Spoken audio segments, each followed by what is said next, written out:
वबरकातुह।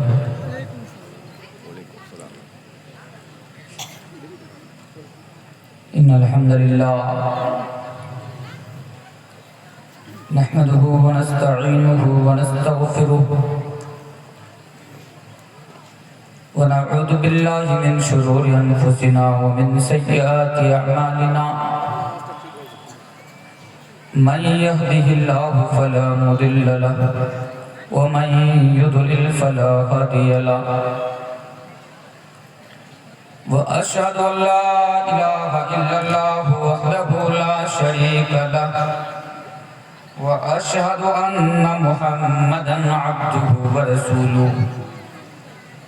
या अय्युहल्लज़ीना आमनुत्तक़ुल्लाहा हक़्क़ तुक़ातिहि व ला तमूतुन्ना इल्ला व अंतुम मुस्लिमून।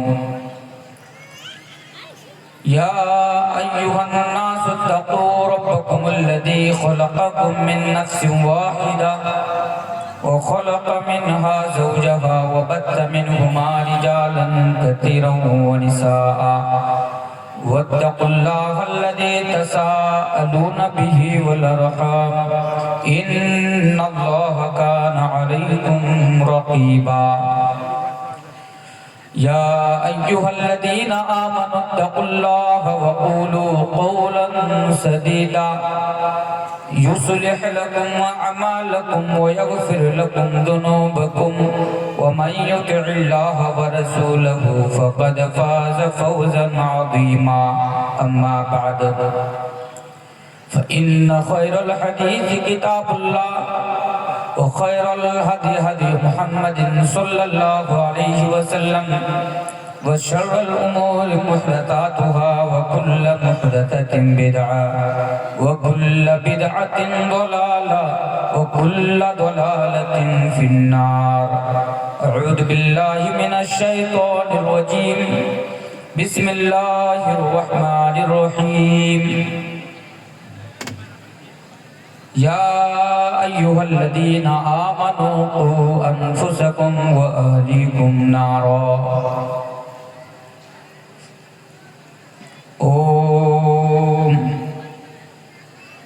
ओम भूर्भुवस्सुवः तत्सवितुर्वरेण्यं भर्गो देवस्य धीमहि धियो यो न प्रचोदयात्। गायत्री मंत्र। स्टेज उपस्थित শ্রদ্ধেয় ও সম্মানিত উলামায়ে দ্বীন, সামনে বসে থাকা দিন দরদি ভাই সকল ও পর্দার আড়ালে বসে থাকা খাতিন ইসলাম, আমি কোনো কেচ্ছা কাহিনী বলে আপনাদের এই মূল্যবান সময়কে নষ্ট করব না। তাই বিলা তামহিদ আমি আমার বিষয়বস্তুর উপরে আসব। তার পূর্বে কয়েকটি কথা আমি আপনাদের সামনে বলে দিতে চাই। এট ফার্স্ট, এই দক্ষিণ দিনাজপুরের মাটিতে বহুদিন পরে আমি এসেছি। সাধারণত আমি এই জায়গাগুলোতে আসি না,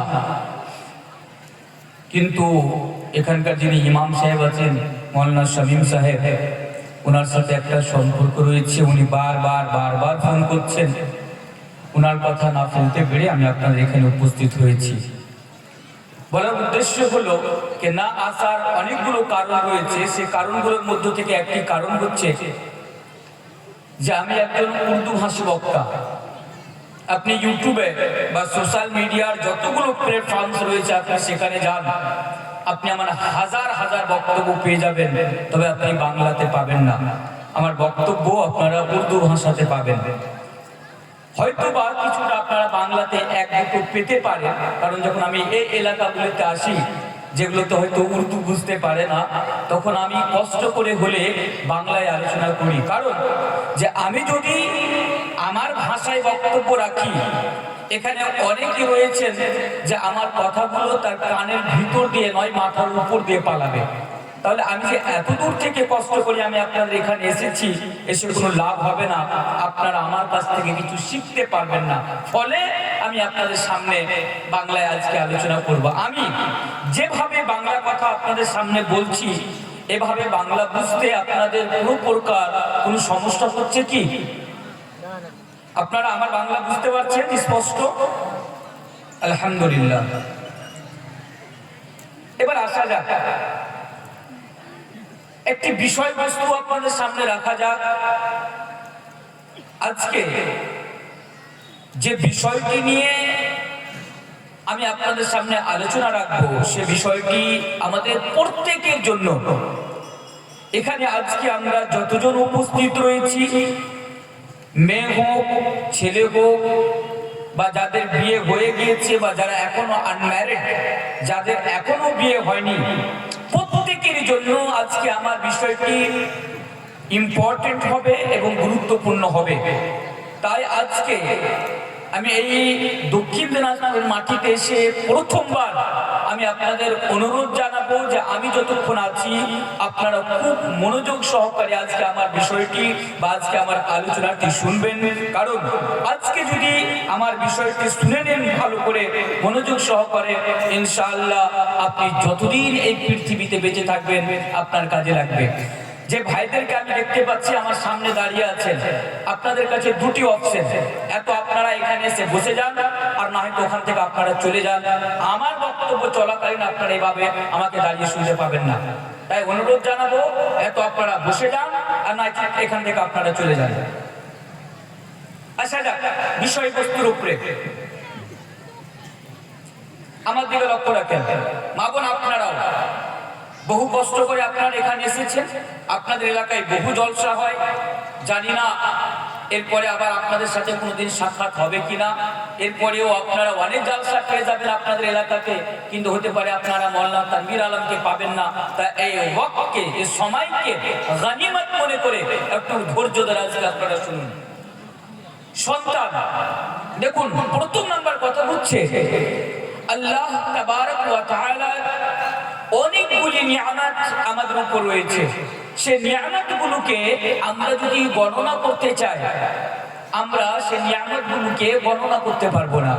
আল্লাহ তাবারক ওয়া তাআলা বলেছেন, ওয়া ইন তাউদ্দু নি'মাতাল্লাহি লা তুহসুহা, আমার এতগুলো নিয়ামত রয়েছে, তো তোমরা যদি আমার নিয়ামতগুলোকে সমান করতে চাও, গণনা করতে চাও, কোনো জিনিসের উপরে রাইট করতে চাও, লিখতে চাও বা লিপিবদ্ধ করতে চাও, তাহলে তোমরা সেটা পারবে না। ওয়া ইন তাউদ্দু নি'মাতাল্লাহি লা তুহসুহা, তো এতগুলো নিয়ামতের মধ্যে আল্লাহ তাবারক ওয়া তাআলার পক্ষ থেকে অন্যতম একটি নিয়ামত হচ্ছে আদর্শবান সন্তান, মানে নেক সন্তান, যাকে বলা হয় ওয়ালাদে সালিহ। নেক সন্তান, আদর্শবান সন্তান। এই আদর্শবান সন্তান আমাদের জন্য কত বড় নিয়ামত, এটিকে জানার জন্য একটি হাদিস যথেষ্ট, যে হাদিসটি আমি আপনার সামনে রাখছি। আল্লাহর রাসূল জনাব মুহাম্মদুর রাসূলুল্লাহ সাল্লাল্লাহু আলাইহি ওয়াসাল্লাম বলেছেন, ইদা মাতাল ইনসানু ইনকাতা আনহু আমালুহু ইল্লা মিন তালাস। মানুষ যখন মারা যাবে, ফর এক্সাম্পল আমরা যখন মারা যাব, প্রত্যেকে আমরা যখন মারা যাব, এই দুনিয়াতে আমরা যে আমলগুলো করেছি এর দরজা বন্ধ হয়ে যাবে। আমরা মারা যাব, আমাদের ধন সম্পদ, টাকা পয়সা, জমি জায়গা, বাড়ি গাড়ি ইত্যাদি সবকিছু পড়ে থেকে যাবে, তার লাভ তার ফায়দা আপনি আপনার কবরে পাবেন না। আল্লাহ রাসূল বলছেন, ইদা মাতাল ইনসানু ইনকাতা আনহু আমালুহু ইল্লা মিন তালাস। কিন্তু হ্যাঁ, এই পৃথিবীর বুকে তিনটি এমন জিনিস রয়েছে, সেটি যদি আপনি করে যান তাহলে তার লাভ, তার নেকি মৃত্যুর পরেও আপনি আপনার কবরে পাবেন। সেই তিনটি জিনিসের মধ্যে একটি জিনিস হচ্ছে কি, তো আওয়ালাদিন সালিহিন ইয়াদউ লাহু, আদর্শবান সন্তান, নেক সন্তান, ওই সন্তান যে আপনার মৃত্যুর পরে যখন আল্লাহ তাবারক ওয়া তাআলার দরবারে হাত উঠিয়ে যখন আপনার জন্য দোয়া করবেন, আল্লাহ রাসূল বলছেন আওয়ালাদিন সালিহিন ইয়াদউ লাহু, আল্লাহ তাবারক ওয়া তাআলা তার দোয়া কবুল করবেন এবং আপনি তার লাভ আপনার কবরে পাবেন। তাহলে একটি জিনিস কি, সন্তান, আদর্শবান সন্তান আমাদের জন্য অনেক বড় নিয়ামত, হাদিস দ্বারা প্রমাণিত আমি আপনার সামনে রাখলাম। দ্বিতীয় নাম্বার জিনিস, এই সন্তান যে আমাদের বাড়িতে মেয়ে ছেলে হোক বা মেয়ে হোক বা ছেলে হোক, এদের সন্তান রয়েছে, আছে আজকে আমাদের বাড়িতে আজকে সন্তান রয়েছে। দ্বিতীয় নাম্বার জিনিস, এই সন্তান হচ্ছে পরীক্ষা স্বরূপ, ফিতনা। এর প্রমাণ আল্লাহ তাবারাক ওয়া তাআলা পবিত্র কোরআনের মধ্যে বলছেন, ওয়া'লামু আন্নামা আমওয়ালুকুম ওয়া আওলাদুকুম ফিতনা। অন্য জায়গায় আল্লাহ তাবারাক ওয়া তাআলা বলছেন, ইন্নামা আমওয়ালুকুম ওয়া আওলাদুকুম ফিতনা। আরেক জায়গায় আল্লাহ তাবারাক ওয়া তাআলা বলছেন, ইয়া আইয়ুহাল্লাযীনা আমানু লা তুলহিকুম আমওয়ালুকুম ওয়ালা আওলাদুকুম আন যিকরিল্লাহ ওয়া মান ইয়াফআল যালিকা ফাউলাইকা হুমুল খাসিরুন। তাহলে আমি পবিত্র কোরআন থেকে তিন জায়গা থেকে তিনটি আয়াত আমি আপনার সামনে রাখলাম। এই আয়াতটি থেকে আমরা কি বুঝতে পারলাম? আল্লাহ তাবারাক ওয়া তাআলা আমাদের কি মেসেজ দিতে চাইলেন? মেসেজ দিতে চাইলেন যে এই সন্তান এরা হচ্ছে ফিতনা, এরা হচ্ছে পরীক্ষা স্বরূপ। আল্লাহ তাবারাক ওয়া তাআলা আমাদের বাড়িতে যে সন্তান দান করেছেন, সেই ছেলে হোক ইয়া মেয়ে হোক, আল্লাহ তাবারাক ওয়া তাআলা বলছেন আমি এদের দ্বারা দিয়ে আমি তোমাদের পরীক্ষা করব। তোমরা যদি পরীক্ষায় পাস হও তাহলে এর লাভ রয়েছে, যদি ফেল হও তাহলে কি হবে? अल्लाह तबारक व तआला बोलते हैं वा मै यफअल ज़ालिका फउलाइका हुमुल खासिरून। तो आप लोग कल क़यामत के रोज नुकसान उठाने वालों में से होंगे, खसारा उठाने वालों में से होंगे। এর মানে হলো কাল কিয়ামতের দিবসে এই যে আপনার বাড়িতে সন্তান রয়েছে, ছেলে হোক বা মেয়ে হোক, এর প্রতি আল্লাহ যে আপনার পরীক্ষা নেবেন, আপনি যদি পরীক্ষায় ফেল করে যান, আল্লাহ বলছেন তুমি কাল কিয়ামতের দিবসে ক্ষতিগ্রস্তের মধ্যে থাকবে। তাহলে দুটি জিনিস স্পষ্ট মাইন্ডে সেট করে নেন। এক, আদর্শবান সন্তান হচ্ছে আল্লাহর পক্ষ থেকে অনেক বড় নিয়ামত, প্রমাণ দিলাম। দুই, এরা হচ্ছে ফিতনা। এবার আসেন তিন নাম্বার জিনিস। এই তিন নাম্বার জিনিস বলে আমি আমার আসল বিষয় আমি আপনাদেরকে নিয়ে চলে আসবো ইনশাআল্লাহ। আপনারা আমার বাংলা বুঝতে পারছেন? আলহামদুলিল্লাহ। এবার আসেন তৃতীয় নাম্বার জিনিস। তৃতীয় নাম্বার জিনিস কি? আল্লাহ তাবারক ওয়া তাআলা বলছেন এই যে তোমাদের বাড়িতে যে সন্তান রয়েছে, ছেলে হোক বা মেয়ে হোক, এদের প্রতি তোমাদের কিছু দায়িত্ব রয়েছে, এদের প্রতি তোমাদের কিছু রেসপন্সিবিলিটিস রয়েছে, কিছু জিম্মেদারি রয়েছে। তোমরা যদি এই জিম্মেদারিগুলোকে পালন না করো তাহলে আমি কাল কিয়ামতের দিবসে তোমাদেরকে প্রশ্ন করব এই জিম্মেদারি সম্পর্কে। প্রমাণ আল্লাহ তাবারক ওয়া তাআলা রাসূল জনাবে মুহাম্মদ রাসূলুল্লাহ সাল্লাল্লাহু আলাইহি ওয়াসাল্লাম বলছেন, আল্লাহ তাবারক ওয়া তাআলা আলা কুল্লুকুম রাইন ওয়া কুল্লুকুম মাসউলুন আন রাইয়াতিহি। প্রত্যেক মানুষকে, সেই পুরুষ হোক এবং নারী হোক, এই পৃথিবীর বুকে দায়িত্বশীল লোক বানিয়ে পাঠিয়েছেন, আর কাল কিয়ামতের দিবসে তাকে তার দায়িত্ব সম্পর্কে প্রশ্ন করা হবে স্পষ্ট। এবার আমি আপনাকে প্রশ্ন করি, আপনাদের বাড়িতে সন্তান আছে তো? যিনাদের বিয়ে হয়ে গেছে, যিনাদের বিয়ে হয়নি আপনারা ধৈর্য ধরে শুনুন, আপনারও সবার জন্য এটা প্রয়োজন। আপনাদের বাড়িতে সন্তান আছে, মা বোন আপনারাও শুনবেন, সন্তান আছে, ছেলে হিসাবে হোক বা মেয়ে হিসাবে হোক, সত্যি করে বলুন আপনি কি তার প্রতি দায়িত্ব পালন করেছেন? করেননি। আমি আপনাকে আরেকটা উদাহরণ দিই। আমাদের এলাকাতে, আমাদের গ্রামে, আমাদের সমাজে এমনও সন্তান পাওয়া যাবে যে সন্তান তার পিতা মাতার অপমান করে, এমন সন্তান খুঁজে পাওয়া যাবে না? আপনাদের এলাকায় এমন সন্তান খুঁজে পাওয়া যাবে না যে তার বৃদ্ধা মা এবং বৃদ্ধ বাবাকে বাড়ি থেকে বের করে দিয়েছে, এক মুঠো খাবার দেয় না, এমন সন্তান খুঁজে পাওয়া যাবে না? অবশ্যই খুঁজে পাওয়া যাবে। এমন সন্তান, এমন কুলাঙ্গার সন্তান আপনাদের সমাজে কি পাওয়া যাবে না যারা পিতা মাতাকে অবহেলা করে বা পিতা মাতার উপরে হাত পর্যন্ত উঠিয়ে দেয়? কয়টা প্রমাণ নেবেন? আমি আপনাকে প্রমাণ দেওয়ার জন্য প্রস্তুত। অনেক সন্তান রয়েছে। আচ্ছা, আরেকটা জিনিস, আমাদের এলাকায় আমি আপনাকে একটা উদাহরণ দিই। একজন বৃদ্ধা মহিলা, বয়স্ক মহিলা, আই থিঙ্ক তার এজ মানে তার বয়স মোটামুটি 65 প্লাস, 65 বছর ঊর্ধ্বে তার বয়স হবে। উনি ভিক্ষা চাইতে এসেছেন আমাদের বাড়িতে। আমি তাকে জিজ্ঞাসা করলাম, আচ্ছা নানি আপনি বলুন তো, আপনি এই বয়সে ভিক্ষা চাইতে এসেছেন, আপনার কি সন্তান নাই? উনি উত্তরে কি বললেন, যে হ্যাঁ আমার 4টি ছেলে আছে, আমার 4টি ছেলে আছে, অথচ তারা তাদের পরিবার নিয়ে তারা সংসার করে, কিন্তু আমার সামনে এক মুঠো খাবার পর্যন্ত রাখে না। এমন সন্তান আপনি খুঁজে পাবেন না? খুঁজে পাবেন। তাহলে এই যে সন্তান আজকে আমাদের অপমান করে, আমাদের কথা শুনে না, তাছাড়া আমাদেরকে অবহেলা করে, আমাদেরকে বাড়ি থেকে বের করে দেয়, এর কারণটা কি? এর কারণটা কি জানেন? এর কারণটা হচ্ছে আপনি নিজেই। কারণ আমরা সাধারণত কি মনে করি, আমাদের সন্তান বিয়ে হলো, বিয়ে হওয়ার পরে সন্তান জন্ম হয়ে গেল, আমরা বাবা হয়ে গেলাম। জি না, আপনি এখনো বাবা হতে পারেননি। আমি চ্যালেঞ্জ আপনি এখনো মা হতে পারেননি, এই প্রমাণ আমি যদি আপনার সামনে আজকে না করে যেতে পারি, তাহলে ইনশাআল্লাহ এই জাতির সামনে আমি কোনোদিন আলোচনা রাখবো না ইনশাআল্লাহ। আপনি বাবাই হতে পারেননি, আপনি বলবেন কেন বাবা হতে পারেননি? আমি তো ছেলে জন্ম দিয়েছি। ঠিক, আপনি ছেলে জন্ম দিয়েছেন, পশুদেরও ছেলে হয়, কিন্তু আপনি এখন পর্যন্ত বাবা হতে পারেননি। কি করে আপনি বাবা হয়েছেন? সত্যি করে বলুন, আপনি আপনার আত্মায় হাত রেখে। আমার কথা আপনাকে দুঃখ লাগতে পারে, আপনাকে ব্যথা দিতে পারে, তবে হ্যাঁ, আমি আপনাকে এটা আজকে প্রমাণ করে যাচ্ছি, আপনার ছেলের প্রতি আপনার দায়িত্ব ছিল, আপনার ছেলের প্রতি আপনার দায়িত্ব ছিল, আপনারা দায়িত্ব পালন করতে পারেননি, ফলে আজকে আপনাকে এই দিন দেখতে হচ্ছে যে আপনার ছেলে আপনাকে অপমান করে, আপনার ছেলে আপনাকে অবহেলা করে, আপনার ছেলে আপনাকে বাড়ি গিয়ে লাথি মেরে বের করে দেয়। এর জিম্মেদার হচ্ছেন আপনি নিজেই, কারণ আপনি এখনো সঠিক বাবা হতে পারেননি। আল্লাহু আকবার। আদর্শবান সন্তান যে পিতা মাতার সেবা করবে, আদর্শবান সন্তান যে পিতা মাতার জন্য আল্লাহর পক্ষ আল্লাহর কাছে দোয়া করবে, আদর্শবান সন্তান যে পিতা মাতার ইতাআত ও পিতা মাতার ফরমাবরদারি করবে। ভাইরা আমার, বন্ধুরা আমার, এবার আসেন একটি আয়াত আমি আপনাদের সামনে রেখে আমি আমার আসল বিষয় দিকে আমি আপনাকে নিয়ে চলে যাবো ইনশাআল্লাহ। আমরা আমাদের সন্তানকে ভালোবাসি না?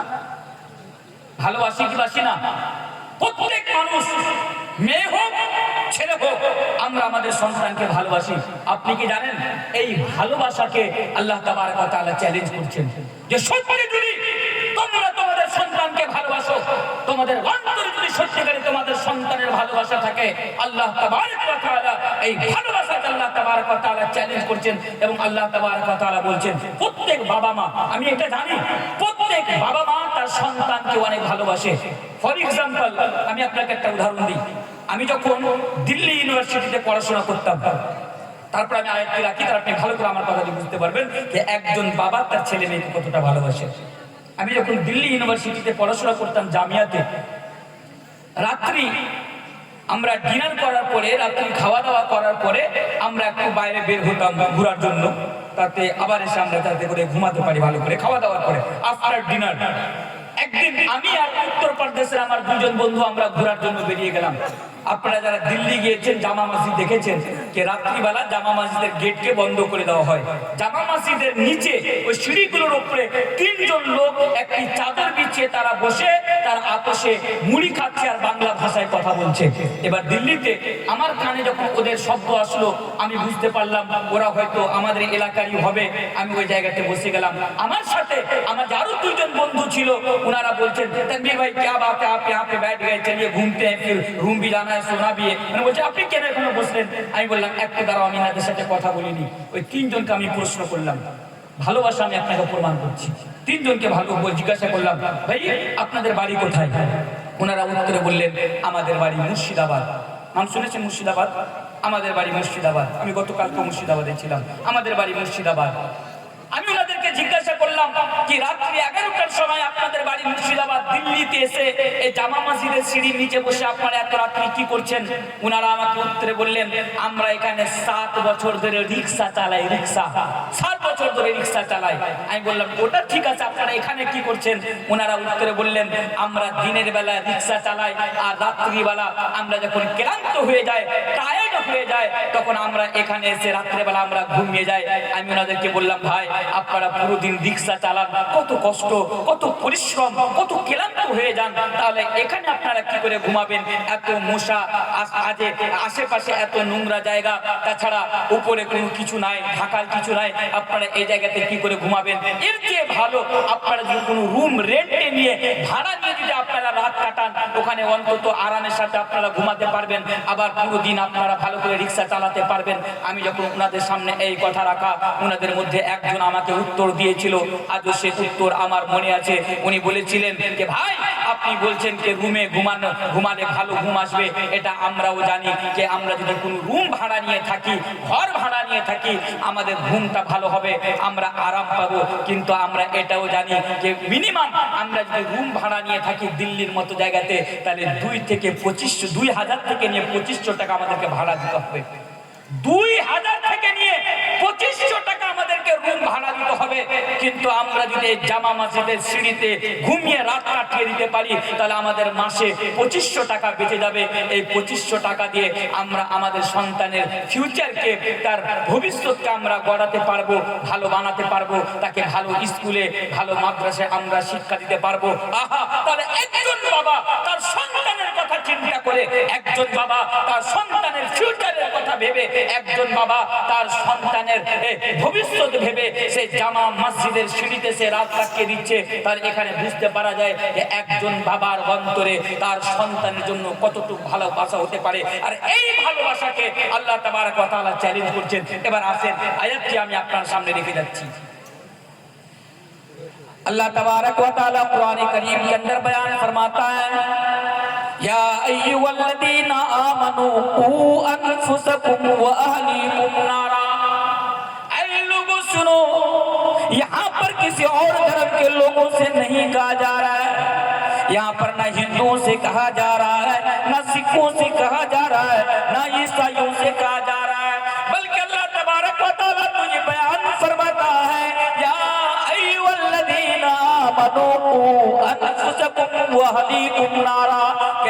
दक्षिण दिनाजपुर के लोगों सुनो, अगर तुम्हारे दिल में राई के दाने के बराबर भी अगर ईमान हो तो सुनो, या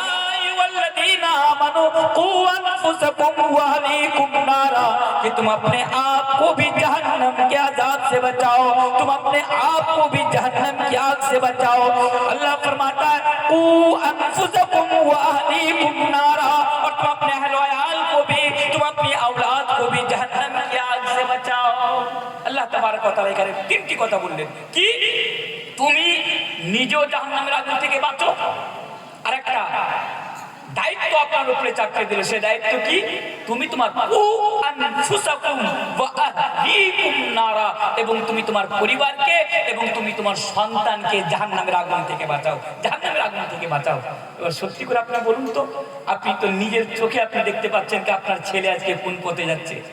আরে আপনি তো নিজেই দেখতে পাচ্ছেন যে আপনার মেয়ে আজকে এখানে জলসা করছে, 6 কিলো লিপস্টিক লাগিয়ে ঠোঁটে আজকে মেলায় ঘুরে বেড়াচ্ছে। আপনি তো বাবা দেখতেই পাচ্ছেন আপনার মেয়ে কোন পথে আজকে যাচ্ছে। আপনি কোনোদিন তাকে নিষেধ করেছেন? এই দায়িত্ব আপনি পালন করেছেন?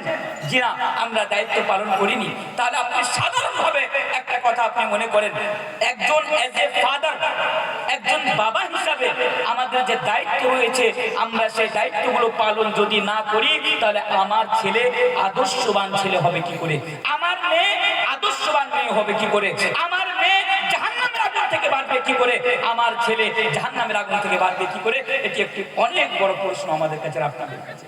তাই আসেন খুব শর্টকাটে, বেশি সময় আমি আপনাদের নিব না।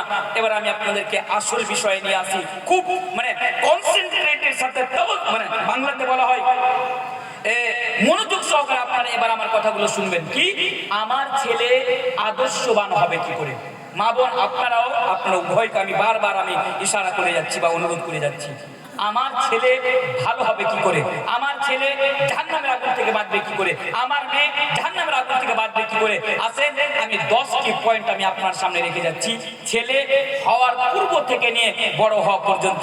এবার আপনারা দায়িত্বগুলো বুঝে নেবেন। 1 নাম্বার জিনিস, আপনি যদি চান আপনার ছেলে আদর্শবান হোক, ছেলে বা মেয়ে সন্তান আদর্শবান হোক, তাহলে আপনার প্রথম নাম্বার দায়িত্ব, আপনি যখন বিয়ে করতে যাবেন সেখান থেকে শুরু হচ্ছে। বিয়ে করতে যাবেন সেখান থেকে, এখনো আপনার সন্তান জন্ম নেয়নি, তারপরেও আদর্শবান সন্তানের জন্য আপনাকে প্রস্তুতি নিতে শুরু করে দিতে হবে। কখন থেকে? যখন আপনি বিয়ে করতে যাবেন তখন। আল্লাহ রাসূল জনাবে মুহাম্মদুর রাসূলুল্লাহ সাল্লাল্লাহু আলাইহি ওয়াসাল্লাম, আল্লাহ রাসূল বলছেন, তোমরা যখন বিবাহ করতে যাবে কোন নারীকে বিয়ে করবে? একজন বলতে পারবেন সামনে থেকে, কোনজন নারী, কোন নারীকে, কোন নারীকে? জি, সৎ চরিত্রবান বা দিনদার। হাদিসের মধ্যে রয়েছে, এক এক করে পয়েন্টগুলো মনে রাখবেন। তুনকাহুল মারআতু লিআরবাইন ওয়া লিমালিহা ওয়া লিজামালিহা ওয়া লিহাসাবিহা ওয়া লিদীনিহা ফাজফার বিযাতি দ্বীন তারিবাত ইয়াদাকা। আল্লাহু আকবার। আল্লাহ রাসূল বলছেন, তুমি যখন বিয়ে করতে যাবে তখন তুমি আদর্শবান নারী এবং তুমি একজন মানে দিনদার নারীকে তোমরা প্রাধান্য দিবে। আজকে আমরা যখন বিয়ে করতে যাই, আমরা কোন নারীকে প্রাধান্য দিই? সাধারণত আমরা দেখতে যাই যে মেয়েকে বিয়ে করতে যাচ্ছি ওই মেয়ের ডিগ্রি আছে কি ডিগ্রি নাই। তাছাড়া আমরা যে মেয়েকে বিয়ে করতে যাই আমরা তাকে দেখি মেয়েটি সুন্দর কি সুন্দর না। তাছাড়া আমরা যখন কোনো মেয়েকে বিয়ে করতে যাই তখন আমরা দেখি যে ওই মেয়ের বাবার সম্পত্তি আছে কি নাই, কারণ ভাগ তো নিতে হবে। আচ্ছা, আপনাদের এই দক্ষিণ দিনাজপুরে মানে ওই ডিমান্ড বা কোন প্রথা রয়েছে? বিয়ের সময় নাই, মানে ভিখারির বাচ্চাগুলো সব জায়গাতে ঢুকে আছে। এরা ভিখারি, এরা ভিখারি কারা? বিয়ে করতে যেয়ে যারা শ্বশুরের কাছে যারা টাকা নেয়। বিষয় নাই বলে আমি বিস্তারিত আলোচনা করছি না, তবে আরেকটা দুঃখের বিষয় আমি আপনাদের সামনে বলি। আমাদের সমাজে দেখতে পাওয়া যায় যার র্যাঙ্ক যেমন সে তত বড় ভিখারি। প্রাইমারিতে চাকরি করে, শ্বশুরের কাছে 10 লাখ টাকা তো নিতেই হবে বিয়ের সময়। হাই স্কুলে চাকরি করে 15 লাখ টাকা ছাড়া কোনো কথা হবে না। একটু আরো বড় বিজনেসম্যান, একটা আরো বড় বিজনেসম্যান, তাহলে তো 20 লাখ টাকা নিবেই নিবে। রায়গঞ্জের মতো জায়গাতে বা বুনিয়াদপুরের মতো বা কুসুমুন্ডির জায়গার মতো জায়গাতে জায়গা কিনে তাকে বাড়িও করে দিতে হবে। এরকম হয় না? এরা সব ভিখারি, এরা সব ভিখারিরা। তো ওদের ব্যাপারে আমি কোনো আলোচনা করবো না। তো যেটা বলছিলাম, জিনা দিনদার মেয়েকে, কোন গরিব পরিবারের মেয়ে যদি হয় আর সে যদি দিনদার হয়, আল্লাহ ভীরু হয়, আল্লাহ রাসূলের ইতাআতদার হয়, আল্লাহ রাসূল বলেন ফাজফার বিযাতিদ দ্বীন, তুমি তাকে বিবাহ করে নাও, তুমি তাকে বউ বানিয়ে বা স্ত্রী বানিয়ে তুমি বাড়িতে নিয়ে আসো। কেন বলছি? আদর্শ সন্তানের জন্য। একটু পরে বুঝতে পারবেন। দ্বিতীয় নাম্বার জিনিস, এটা ছেলের পক্ষে। এবার মেয়ের পক্ষে কেমন ছেলের সাথে আপনি আপনার মেয়ের বিবাহ দিবেন? আজকে আমাদের সমাজে কি হয়, যেই বাবা মনে করেন একটি মেয়ে আছে, খুব সুন্দর মেয়ে, খুব সুন্দর মেয়ে, ওই মেয়ের বিবাহ দিবে কোন ছেলের সাথে? যে ছেলের টাকা আছে, লুচ্চা লম্পট, মদ পান করে, তারপরে বিড়ি খায়, সিগারেট খায়, যতগুলো খারাপ জিনিস রয়েছে যদি তার মধ্যে থাকে, আর হ্যাঁ তার যদি টাকা থাকে, আমরা একবার ভাবনা চিন্তা করি না, ঠিক আছে ওর কাছে টাকা আছে, আমার মেয়ে সুখে থাকবে, আমার মেয়ে শান্তিতে থাকবে, তার সাথে বিয়ে দিয়ে দাও। এমনটা হয় না? এমনটা হয় না? আমরা টাকাকে প্রাধান্য দিই। জিনা খুব সহজে আমি আপনার সামনে বলে যাচ্ছি, কারণ অনেকগুলো পয়েন্ট বাকি রয়েছে। দিনদার মেয়েকে যেমন বাড়িতে বউ বানিয়ে নিয়ে আসবেন, তেমনি দিনদার ছেলেকে জামাই বানিয়ে বাড়িতে নিয়ে আসবেন। বলুন ইনশাআল্লাহ। ইনশাআল্লাহ, একটু ইনশাআল্লাহ জোরে বলুন ইনশাআল্লাহ। আচ্ছা, এক নাম্বার জিনিস শেষ, এবার বিয়ে হয়ে গেল। প্রসেসটা দেখুন, কত সুন্দর প্রসেস ইসলামে আমাদেরকে বলেছেন। আদর্শবান বা নেক্সট সন্তানের জন্য বিয়ে কমপ্লিট, বিয়ে হয়ে গেল, মেয়ে বাড়িতে বা বউ বাড়িতে চলে আসলো। এবার কি করতে হবে? যখন স্বামী স্ত্রীর সাথে যখন ফিজিক্যাল রিলেশন যখন করতে যাবে, কায়েম করতে যাবে, স্ত্রীর সাথে যখন স্বামী যখন ভালোবাসতে যাবে, সমঝদারোं के लिए ইশারা কাফি है, তখন যাবে, তখন একটি দোয়া পড়বে। আল্লাহর রাসূল জনাবে মুহাম্মদ রাসূলুল্লাহ সাল্লাল্লাহু আলাইহি ওয়াসাল্লাম বলেন, ইদা আতা আহাদুকুম আহলাহু বিসমিল্লাহ আল্লাহুম্মা জান্নিবনা শাইতান ওয়া জান্নিবিশ শাইতানা মা রাযাকতানা।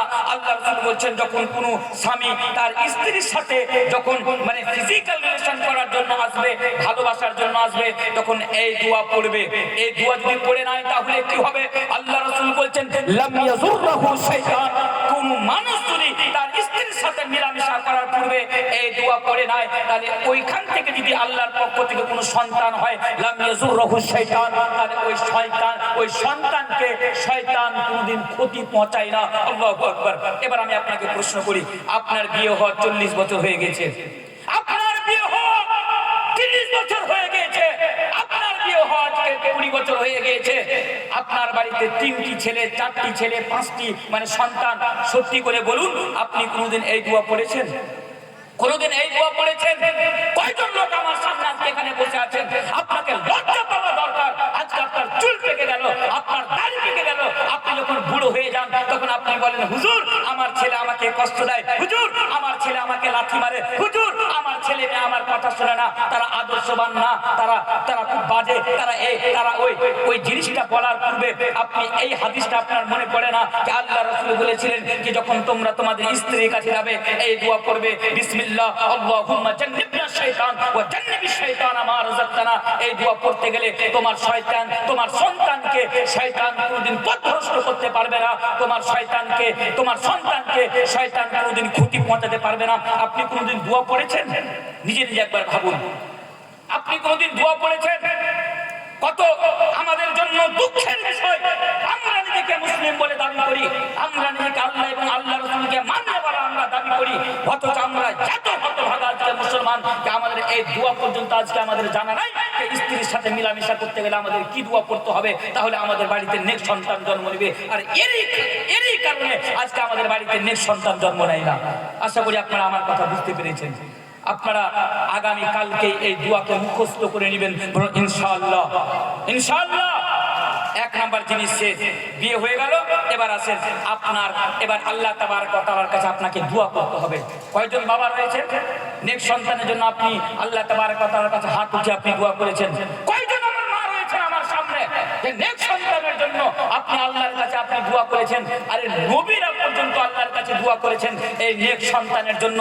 আপনি কি জানেন হযরত ইব্রাহিম আলাইহিস সালাম আল্লাহর দরবারে হাত উঠিয়ে দোয়া করেছেন, আল্লাহ রব্বি হাবলি মিনাস সলিহিন, তুমি আমাকে নেক সন্তান দান করো। হযরত ইউনূস আলাইহিস সালাম আল্লাহর কাছে দোয়া করছেন, রব্বি লা তাযারনি ফারদাও ওয়া আনতা খায়রুল ওয়ারিসিন, আল্লাহ তুমি আমাকে নেক সন্তান নেক ওয়ারিস আল্লাহ তুমি আমাকে দান করো। রব্বি হাবলি মিন লাদুনকা যুররিয়াতান তাইয়্যিবা, আল্লাহ তুমি আমাকে ভালো সন্তান দান করো। নবীরা আল্লাহর কাছে দোয়া করেছেন। আমার মতো আপনার মতো পাপী মানুষ, আমার মতো আপনার মতো বেনামাজি মানুষ আজকে আমরা আল্লাহর কাছে কোনোদিন সন্তান চাওয়ার জন্য হাত উঠিয়ে দোয়া করেছি, আল্লাহ তুমি আমাকে একজন নেক সন্তান তুমি আমাদেরকে দান করো? আমরা দোয়া চাইনি। তাহলে সত্যি করে বলুন, আপনার বাড়িতে নেক সন্তান কোথায় থেকে আপনার বাড়িতে জন্ম নেবে? কোথায় থেকে আপনার বাড়িতে নেক সন্তান জন্ম নেবে? হ্যাঁ, আমরা আবার দোয়া করি, কি দোয়া করি? বিয়ে হয়েছে, বন্ধুকে বলছে, এই বন্ধু বিয়ে করেছি আমার জন্য একটু দোয়া করিস। বন্ধু তখন দোয়া করছে, কি দোয়া করছে? তোমার জন্য খুব সুন্দর সন্তান জন্ম নেয়। আরে বোকা, সুন্দর সন্তান নিয়ে তুমি কি করবে? সুন্দর সন্তান নিয়ে তুমি কি করবে? আপনার সন্তান চাঁদের মতো দেখতে সুন্দর, আপনার সন্তানের চেহারা মেয়ে হোক ছেলে হোক চাঁদের মতো ফুটফুটে চাঁদের মতো সুন্দর দেখতে, কিন্তু তার কিরদার ভালো না, তার ক্যারেক্টার ভালো না, তার চরিত্র ভালো না, তার আখলাক ভালো না, তার বিহেভিয়ার ভালো না, তার উঠা বসা ভালো না, তার লেনদেন ভালো না, তাহলে এমন সন্তান নিয়ে কি আপনি পুজো করবেন? আবু লাহাবের নাম আপনারা শুনেছেন? আবু লাহাবের ব্যাপারে আপনার কে বলুন? আবু লাহাব দেখতে খুব সুন্দর ছিল, কি হয়ে গেল সুন্দর চেহারা নিয়ে? তাকে তো জাহান্নামে যেতে হলো। তো যখনই আপনি দোয়া করবেন বা কাউকে দোয়া চাইতে বলবেন বা আপনি কারোর জন্য দোয়া করবেন, আল্লাহর কাছে এটাই দোয়া করুন, আল্লাহ তুমি নেক সন্তান দান করো, ওয়ালাদে সালেহ সন্তান দান করো। এবার আসেন আপনার বাড়িতে সন্তান জন্ম নিল, এবার আপনি কি করবেন? সব কমপ্লিট, বিয়ে হলো, দোয়া করলেন, এবার আপনার বাড়িতে সন্তান জন্ম নিয়ে নিল, এবার আপনি কি করবেন? হ্যাঁ, সন্তান যখন আমাদের বাড়িতে জন্ম নেয়, আবার আমরা কিন্তু সেখানে ডিভাইড করি, কি মেয়ে সন্তান যদি জন্ম নেয় বাবার মন খারাপ, ছেলে সন্তান জন্ম নিলে বন্ধুদেরকে ফোন করে বলে, ভাই কিরে আমার বাড়িতে ছেলে হয়েছে, ছেলে। আর যদি মেয়ে হয় তখন আর কাউকে খবর দেয় না। একজনকে জিজ্ঞাসা করলো, আরে ভাই তোর বিয়ে হওয়া 5 বছর হয়ে গেল, তোর বাড়িতে কি সন্তান জন্ম নেয়নি? বলছে, কি বলবো ভাই, আমার তো কপাল পোড়া মানুষ, আমার বাড়িতে মেয়ে আর মেয়ে জন্ম নিচ্ছে, ওই জন্য আমি কাউকে খবর দিই না। ছেলে হলে আমরা আনন্দ ফুর্তি করি, মেয়ে হলে আমরা মাথা ভারী করে নিই। আল্লাহু আকবার। এই আজকে আমাদের অবস্থা। কয়েকদিন আগে আমি পত্রিকায় পড়লাম, এই মালদা ডিস্ট্রিক্টে মালদা একটা নার্সিং হোমে একটা মুসলমান তার বিয়ে হলো, তার স্ত্রী প্রেগনেন্ট অবস্থায় ছিল, গর্ভবতী অবস্থায় ছিল, তার মেয়েকে নার্সিং হোমে এডমিট করানো হলো।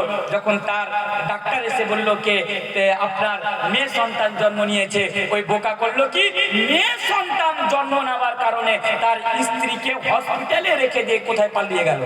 তার বাড়ির লোক এসে টাকা পেমেন্ট করে তারাকে বাড়িতে নিয়ে যায়। আপনি এমন খবর নেবেন?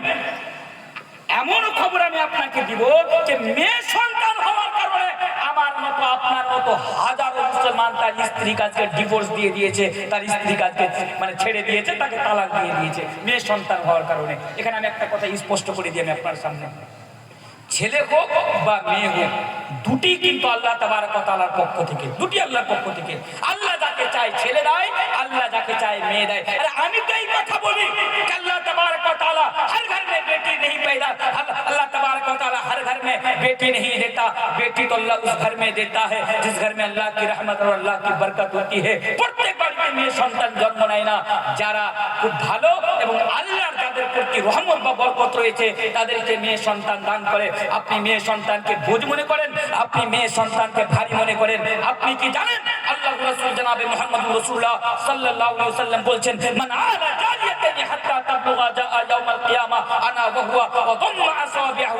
আল্লাহ রাসূল বলছেন আপনার বাড়িতে যদি দুটি মেয়ে সন্তান থাকে, আপনি ভালো করে যদি লালন পালন করলেন, আল্লাহ রাসূল বলছেন ওই ওই ওই ওই ওই লোক আর আমি কাল কিয়ামতের দিবসে এমন ভাবে থাকবো। অন্য হাদিসের মধ্যে রয়েছে, সহিহ মুসলিমের হাদিস, আল্লাহ রাসূল বলছে আপনার বাড়িতে যদি মেয়ে সন্তান জন্ম নেয়, আপনি যদি ভালো করে তার লালন পালন করে নেন, ভালো করে যদি আপনি তার দায়িত্ব পালন করে নেন, তাহলে আপনার এই মেয়ে সন্তান হওয়ার কারণে আল্লাহ রাসূল বলছেন কুন্না লাহু সিতরাম মিনান নার, এই মেয়ে সন্তান আপনাকে জাহান্নামের আগুন থেকে বাঁচাবে, তার পিতামাতাকে জাহান্নামের আগুন থেকে বাঁচাবে এবং তাদেরকে জান্নাতে নিয়ে যাবে। আল্লাহু আকবার। তারপরেও কিন্তু আমরা মেয়ে সন্তানকে ভারী মনে করি। যা হোক, এবার ছেলে মেয়ে হোক বা ছেলে হোক, সন্তান জন্ম নিয়ে নিল, এবার আমরা কি করব? এবার আমরা কি করব? আমার বাড়িতে ছেলে জন্ম হয়ে গেল বা মেয়ে জন্ম হয়ে গেল, এবার আমাদের কাজ কি? এবার আমরা কি করব? আপনাদের এলাকাতে বাচ্চা যখন জন্ম নেয় তখন তার কানে আজান দেওয়া হয়। এই প্রথা দক্ষিণ দিনাজপুরে আছে, আজান দেওয়া হয়, কানে আজান দেওয়া হয়। ভালো করে শুনে যাবেন আজকে এই ব্যাপারে।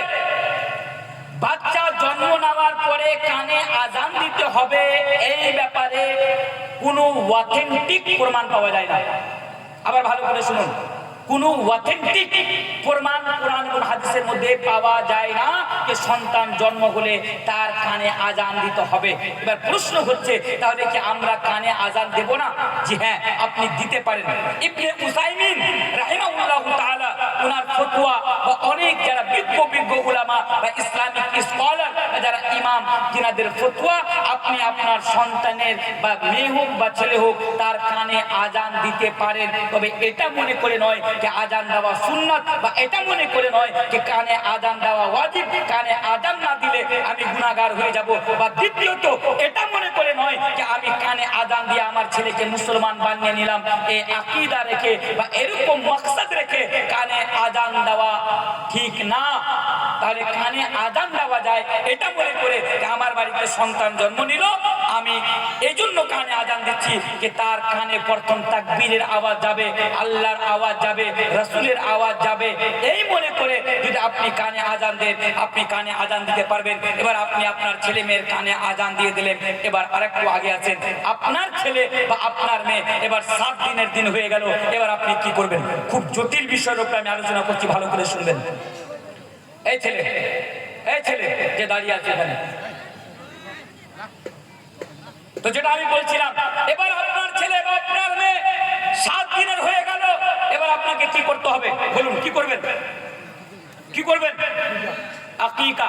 আচ্ছা, আকিকা এই ব্যাপারে আমি আপনাকে আগে দলিল হাদিস রেখে দিই। আল্লাহ রাসূল জনাব মুহাম্মদ রাসূলুল্লাহ সাল্লাল্লাহু আলাইহি ওয়াসাল্লাম বলেন, কুল্লু গুলামিন রাহিনাতুন বিআকিকাতি তাযবাহু আনহু ইয়াওমা সাবিহি ওয়া ইউহলাকু ওয়া ইউসাম্মা। আল্লাহু আকবার। যখন সন্তান 7 দিনের হয়ে যাবে তখন তার আকিকা দিতে হবে। আচ্ছা, এবার আকিকা যে আপনি 7 দিনের দিন দিবেন, ছোট পশুর দিবেন না বড় পশুর দিবেন? আপনাদের দিকে কোনটা চলে? জি, কেউ যদি বড় পশুতে আকিকা দেয়, আকিকা চলবে? চলবে? চলবে না।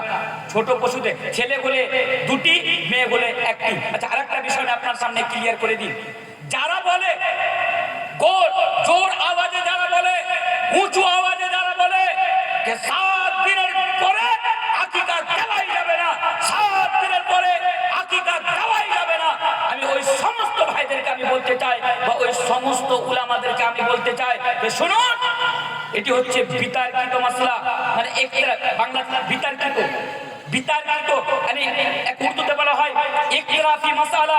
তাই এই মাসলাতে যখন আলোচনা করবেন, উঁচু আওয়াজে এই কথা আপনি খবরদার বলবেন না যে 7 দিনের পরে আকিকা দেওয়া যাবে না, 7 দিনের পরে আকিকা দেওয়া যাবে না, 7 দিনের পরে আকিকা দেওয়া বিদআত, 7 দিনের পরে আকিকা দেওয়া চলবে না, 7 দিনের পরে আকিকা আল্লাহর নিকট গ্রহণ হবে না। ওই সমস্ত উলামাদেরকে আমি বলতে চাই, এত উঁচু আওয়াজে বিষয় নিয়ে আপনি আলোচনা করবেন না, কারণ এটি হচ্ছে ইখতিলাফি মাসাইল। এখানে অনেক বিজ্ঞ উলামাদের, অনেক বিজ্ঞ আলিমদের এখানে মত রয়েছে যে 7 দিনের দিন কোন বাবা যদি তার সন্তানের আকিকা না দিতে পারে, যেই কোনদিন তার সন্তানের আকিকা দিতে পারে, এটা যায়। তবে আফজল হলো এটাকে 7 দিনের দিনই আকিকা দিতে হবে। আর কেউ যদি 7 দিনের দিন আকিকা না দিতে পারে, 7 দিনের পরেও আকিকা দিতে পারে। তাই উঁচু আওয়াজে যারা এই কথা বলে 7 দিনের পরে আকিকা দেওয়া বিধান, 7 দিনের পরে আকিকা চলবে না, এই কথা একদমই ভুল। এই কথা একদমই ভুল। এমন কোন ইমামের ফতোয়া নাই যিনি বলেছেন 7 দিনের পরে আকিকা চলবে না। তবে হ্যাঁ, আগেই বলেছি বিতর্কিত মাসালা। তবে আমাদের মধ্যে, আমাদের সালাফদের মধ্যে অনেক বিজ্ঞ আলিমদের এটাই মত যে 7 দিনের পরে আকিকা চলবে। এই বিষয়ে কিছুদিন পূর্বে শেখ মতিউর রহমান আল মাদানী হাফিজাহুল্লাহ, যিনি দাম্মামে থাকেন, ওনাকে প্রশ্ন করা হলো যে মাদানী সাহেব 7 দিনের পরে কি আকিকা দেওয়া যায়? ওই শেখ মতিউর রহমান আল মাদানী হাফিজাহুল্লাহ উনি বললেন জি হ্যাঁ, 7 দিনের দিন আফজাল। 7 দিনের দিন না দিতে পারলে যেই কোনো দিন তার আকিকা দেওয়া যায়, এটা জায়েজ রয়েছে শরীয়তের ভিতরে। তাছাড়া অনেক বড় বড় ইসলামিক স্কলারদের একটা মত যে 7 দিনের পরে আকিকা দেওয়া যায়, যেমন শেখ সানাউল্লাহ মাদানী, ডক্টর আব্দুল গফফার সালাফি, অনেক বড় বড় রয়েছে। তাই আমি বলবো 7 দিনের পর কিন্তু আফজাল। আফজাল আফজাল মানে বুঝেন? আফজাল মানে 7 দিনের দিনই আপনি দেওয়ার চেষ্টা করবেন ইনশাআল্লাহ। আচ্ছা, আরেকটা বিষয় আমি আপনার সামনে ক্লিয়ার করে দিই। 7 দিনের দিন আকিকা দিয়ে দিন, এবার কি করতে হবে? ইহুলাকু মানে আপনারা বাংলাতে কি বলেন জানি না, উর্দুতে বলা হয় বাল মুন্ডুয়ানা। বাল মুন্ডুয়ানা বাংলাতে বলা হয় চুলকে কি করে ছিলে নেওয়া। চুলকে ছিলে দিয়ে ওই তাকে ওজন করে ওই পরিমাণ অনুযায়ী আপনাকে চাঁদি আল্লাহর রাস্তায় সাদকা করে দিতে হবে। এটা আপনাদের দিকে হয়? মাশাআল্লাহ হয়। জি হ্যাঁ, এটা প্রমাণ রয়েছে হাদিসের মধ্যে। আচ্ছা, দুটি জিনিস হয়ে গেল। ছেলে কি করে আদর্শ হবে তার আমি আপনাকে ওই মানে তার বলছি আমি কি করে আদর্শবান হবে। আচ্ছা, এবার আসেন 3 নাম্বার জিনিস, ওয়ায়ুসাম্মা।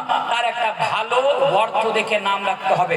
এটা বাচ্চার হক, ভালো মানে দেখে নাম। আপনি রাখতে পেরেছেন আপনার ছেলের ভালো দেখে? আমরা আমাদের ছেলের নাম কি রাখি? রিঙ্কু, মুন্টু, পিন্টু, সেন্টু। আমার মেয়ের নাম কি? রিঙ্কি, পিঙ্কি। এগুলো আজকে আমাদের মেয়েদের নাম। খবরদার, আমাদের ধর্মে, আমাদের শরীয়তে ইসলামিয়ার ভিতরে তাকিদ করা হয়েছে যে তোমার বাড়িতে যখন কোন সন্তান জন্ম নেবে তোমরা ভালো মিনিং দেখে, ভালো অর্থ দেখে তোমরা নাম রাখবে। কিন্তু আজকে আমাদের অবস্থা কি?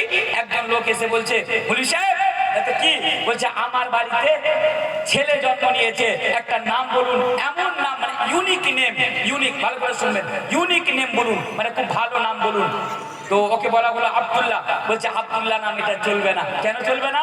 তো এই নাম পুরাতন হয়ে গিয়েছে। আব্দুর রহমান বলছে এই নামও চলবে না। বলছে এই নাম কেন চলবে না? বলছে এই নাম পুরাতন হয়ে গিয়েছে। বলছে আব্দুল সত্তার, বলছে এই নামও চলবে না। বলছে উনি বলছেন আমাকে এমন নাম বলেন মুফতি সাহেব যেই নাম আমাদের এলাকাতে তার ছেলের নাম যেন আর কেউ না রাখে, এই নাম যেন খুঁজে না পাওয়া যায়, একদমই আলাদা নাম আপনি বলুন। ইমাম সাহেব তখন তাকে বললেন যে আপনি যান, আপনার ছেলের জন্য আমার কাছে কোনো নাম নেই। ওই লোক চলে গেল, ভদ্রলোক। কিছুদিন পরে ইমাম সাহেবের সাথে তার মিট মানে তার দেখা সাক্ষাৎ হয়ে যাচ্ছে। এবার ওই লোক, ভদ্রলোক ইমাম সাহেবকে বলছে, ইমাম সাহেব আপনারা তো কোরআন হাদিস নিয়ে পড়াশোনা করেছেন, আপনাকে একটি প্রশ্ন, একটি জিজ্ঞাসা করা হলো যে আপনি আমার ছেলের জন্য ভালো একটা নাম বলুন যাতে আমার ছেলের জন্য ভালো নাম রাখতে পারি। আপনি একটা ভালো নাম রাখতে পারলেন না। আমাকে দেখেন, আমি কোরআন হাদিস সম্বন্ধে কিছু বুঝি না, কিন্তু আমি আমার ছেলের নাম এমন রেখেছি যে 7 গ্রাম মেলে খুঁজলেও এই নাম আর খুঁজে পাওয়া যাবে না। ইমাম সাহেব তখন ওনাকে জিজ্ঞাসা করছেন, আচ্ছা বলুন তো আপনি আপনার ছেলের জন্য কি নাম রেখেছেন? উনি তখন বলছেন আমার ছেলের নাম রেখেছি ভদু। নাম রেখেছে ভদু। আব্দুল্লাহ তাকে পছন্দ হলো না, আব্দুর রহমান তাকে পছন্দ হলো না, আব্দুল সত্তার তাকে পছন্দ হলো না, নাম রেখে দিয়েছে ভদু। তাই আমি আপনাদেরকে অনুরোধ করব, কারণ কাল কিয়ামতের দিবসে আপনার নাম ধরে আপনাকে ডাকা হবে। তাই আগামীতে আপনার বাড়িতে যখন সন্তান জন্ম নেবে, ছেলে হোক বা মেয়ে হোক, তার একটা ভালো অর্থ দেখে, ভালো মিনিং দেখে আপনারা নাম রাখবেন। বলুন ইনশাআল্লাহ। ইনশাআল্লাহ। এবার আসেন, আমাদের দায়িত্বটা আরেকটু বেড়ে গেল। আমাদের দায়িত্বটা আরেকটু আগে বেড়ে গেল সন্তানের প্রতি, সে কি করে আদর্শ হবে। এবার আমার সন্তান একটু বড় হয়ে গেল। মানে আমার সন্তান নিজ হাতে ভাত খেতে শুরু করলো। এবার আপনি আপনার ছেলেকে কি শিক্ষা দিবেন? আপনি আপনার ছেলেকে বলবেন, এই আমার ছেলে, এই যে তুমি ভাত খাচ্ছ, দুই হাত লাগিয়ে ভাত খাচ্ছ, খবরদার এই দুই হাত লাগিয়ে তুমি ভাত খাবে না, এক হাত ডান হাত লাগিয়ে তুমি ভাত খাবে এবং বিসমিল্লাহ বলে তুমি সামনের দিক থেকে তুমি খাবার খাবে। এটা হচ্ছে খাওয়ার আদাব। আল্লাহ রাসূল এটাই আমাদেরকে শিক্ষা দিয়েছেন। আপনি আপনার সন্তানকে শিক্ষা দিলেন, আপনার ছেলে আর একটু বড় হলো, আপনার ছেলে টয়লেটে যেতে শুরু করে দিল। এবার আপনার ছেলেকে আপনি বলুন, এ আমার স্নেহের ছেলে, এ আমার প্রিয় সন্তান, এ আমার প্রিয় ছেলে বা আমার প্রিয় মেয়ে, শুনো, তুমি যখন টয়লেটে যাবে, টয়লেটে যাওয়ার পূর্বে, পায়খানাতে যাওয়ার পূর্বে তুমি কি করবে না, তো তুমি দোয়া পড়ে নিবে। কি দোয়া পড়বে? কি দোয়া পড়বে? ছেলেকে কি শিক্ষা দিবে? বাপও জানে না, মাও জানে না, বাপও জানে না, মাও জানে না, ছেলেকে কি শিক্ষা দিবে? আর একটা কথা মনে রাখবেন, ছেলে যখন ছোট থাকে আপনি ছেলেকে যা শিক্ষা দিবেন তাই শিখবে। ছেলে যা শুনবে তা শিখবে, ছেলে যা দেখবে তাই শিখবে। তাই আমি আপনাকে অনুরোধ করছি, এটা আপনি তাকে আদাব শিখাবেন। কি? টয়লেটে যখন তুমি যাবে, বাথরুমে যখন তুমি যাবে, যাওয়ার পূর্বে তুমি দোয়া পড়ে নিবে, আল্লাহুম্মা ইন্নী আউযু বিকা মিনাল খুবুথি ওয়াল খাবাইথ, তুমি দোয়া পড়ে নিবে। এবার তুমি টয়লেটে যাচ্ছ, কোন পা আগে রাখবে না তো বাম পা আগে রাখবে। টয়লেট থেকে যখন তুমি বের হবে ডান পা আগে রাখবে, তারপরে তুমি দোয়া পড়বে গুফরানাকা। ছেলেকে আপনাকে এই শিক্ষা দিতে হবে। ছেলে আর একটু বড় হলো, কথা বলতে পারছে, ছেলেকে শিক্ষা দিতে হবে, এই আমার ছেলে, যখন তুমি কাউকে দেখবে তুমি সালাম করবে। তুমি যখন বাবার কাছে আসবে বাবাকে সালাম করে আসবে, মায়ের কাছে যাবে মাকে সালাম করবে, দাদাকে সালাম করবে, বাইরে যাবে কাকুকে সালাম করবে, দাদুকে সালাম করবে, নানাকে সালাম করবে। আমাদের ছেলেকে আমাদেরকে সালামের শিক্ষা দিতে হবে। কিন্তু আমরা করি কি? আমরা নিজেকে মানে মডার্ন জাহির করতে চাই, আমরা নিজেকে মডার্ন মুসলিম মনে করি।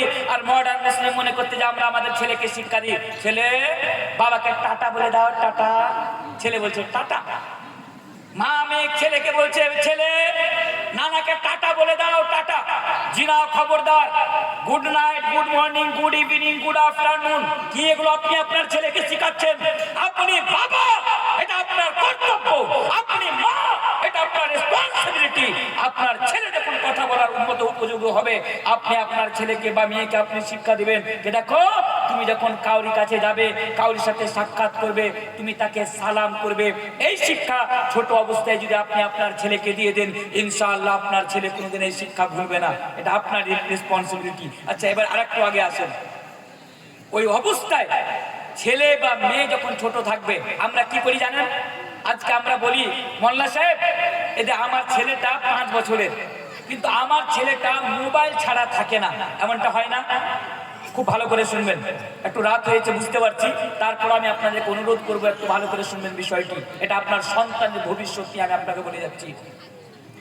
আপনি বলছেন, হুজুর আমার ছেলে মোবাইল ছাড়া থাকে না। মা বলছে, হুজুর আমার ছেলে মোবাইল ছাড়া কিছু বুঝে না। স্কুল থেকে আসলে মোবাইল নিয়ে কান্নাকাটি করে, কোনো জায়গা থেকে আসলে মোবাইল নিয়ে এসে কান্না করে। যতক্ষণ পর্যন্ত ছেলেকে মোবাইল না দিয়ে দিই, ছেলে বিরক্ত করতেই থাকে। আমি আপনাকে বলে যাই, বলুন আজকে আপনার ছেলে মোবাইল ছাড়া কিছু বুঝে না। এই মোবাইল চালার শিক্ষা আপনার ছেলেকে কে দিয়েছে? এই মোবাইলের আদত আপনার ছেলেকে কে লাগিয়েছে? আপনি বাবা, আপনি মা, আপনি নিজেই লাগিয়েছেন। যেদিন আপনার ছেলে ছোট ছিল, আপনার ছেলে যেদিন কান্না করেছিল, আপনি বাবা হিসাবে আপনার ছেলের হাতে এই মোবাইল ফোনকে অন করে দিয়ে শফিকের ভিডিও লাগিয়ে দিয়ে, কোনো গান লাগিয়ে দিয়ে, কোনো নোংরা ভিডিও লাগিয়ে আপনার ছেলেকে দিয়ে দিয়েছিলেন। এই মা, আপনি যেদিন চুলাতে যে রান্না করছিলেন, আপনার ছেলে যেদিন বিরক্ত করছিল, আপনি গান লাগিয়ে আপনার ছেলের সামনে আপনি মোবাইল রেখে দিয়েছিলেন। আপনার ছেলে মোবাইল দেখতে ব্যস্ত, আপনি এদিকে রান্না করতে ব্যস্ত। তাহলে আজকে আপনার ছেলে যে মোবাইল ছাড়া থাকতে পারে না, উঠতে বসতে আপনার ছেলে মোবাইল খুঁজে, আজকে আপনার ছেলে যতক্ষণ পর্যন্ত রাত্রিবেলা মোবাইলে গান না শোনায় আপনার ছেলের নিদ হয় না। এই আদত আপনি লাগিয়েছেন। তাই আমি আপনাকে বাবা হিসাবে, আপনাকে মা হিসাবে আপনার দায়িত্বটা আমি আপনাকে বুঝিয়ে দিতে চাই। আজকে আমি আপনাকে বলতে চাই, খবরদার, আপনার ছেলে যখন ছোট থাকবে আপনার ছেলের হাতে আপনি মোবাইল দিবেন না, তাকে দূরে রাখবেন। আর একটি কথা, আপনি বাবা, আপনি স্কুল থেকে আসলেন, মাদ্রাসা থেকে আসলেন, দোকান থেকে আসলেন, ছেলে পার্শ্বে ঘুমিয়ে আছে, আপনি মোবাইল বের করে বেহায়ার মতো, নির্লজ্জের মতো আপনার ছেলের সামনে আপনি মোবাইলে সিনেমা দেখতে শুরু করে দিলেন, মোবাইলে নাটক দেখতে শুরু করে দিলেন। আপনার ছেলে আপনাকে দেখে দেখে ও শিখে যাচ্ছে যে মোবাইলে সিনেমা দেখলে গুনাহ হয় না, মোবাইলে নাটক দেখলে গুনাহ হয় না। তাই খবরদার, ছেলের সামনে আপনারা মোবাইলকে বেশি ইউজ করবেন না বা তাকে খারাপ জায়গাতে ইউজ করবেন না। হ্যাঁ, ইউজ করবেন, ছেলে আছে, আপনি মোবাইলে আপনি কোনো ভালো উলামার বক্তব্য শুনুন। ছেলে শুয়ে আছে, মোবাইলে কোরআনের তিলাওয়াত শুনুন। যখন আপনার ছেলে শুরু থেকে মোবাইলে কোরআনের তিলাওয়াত শুনবে, কোরআনের প্রতি তার একটি আগ্রহ জেগে যাবে।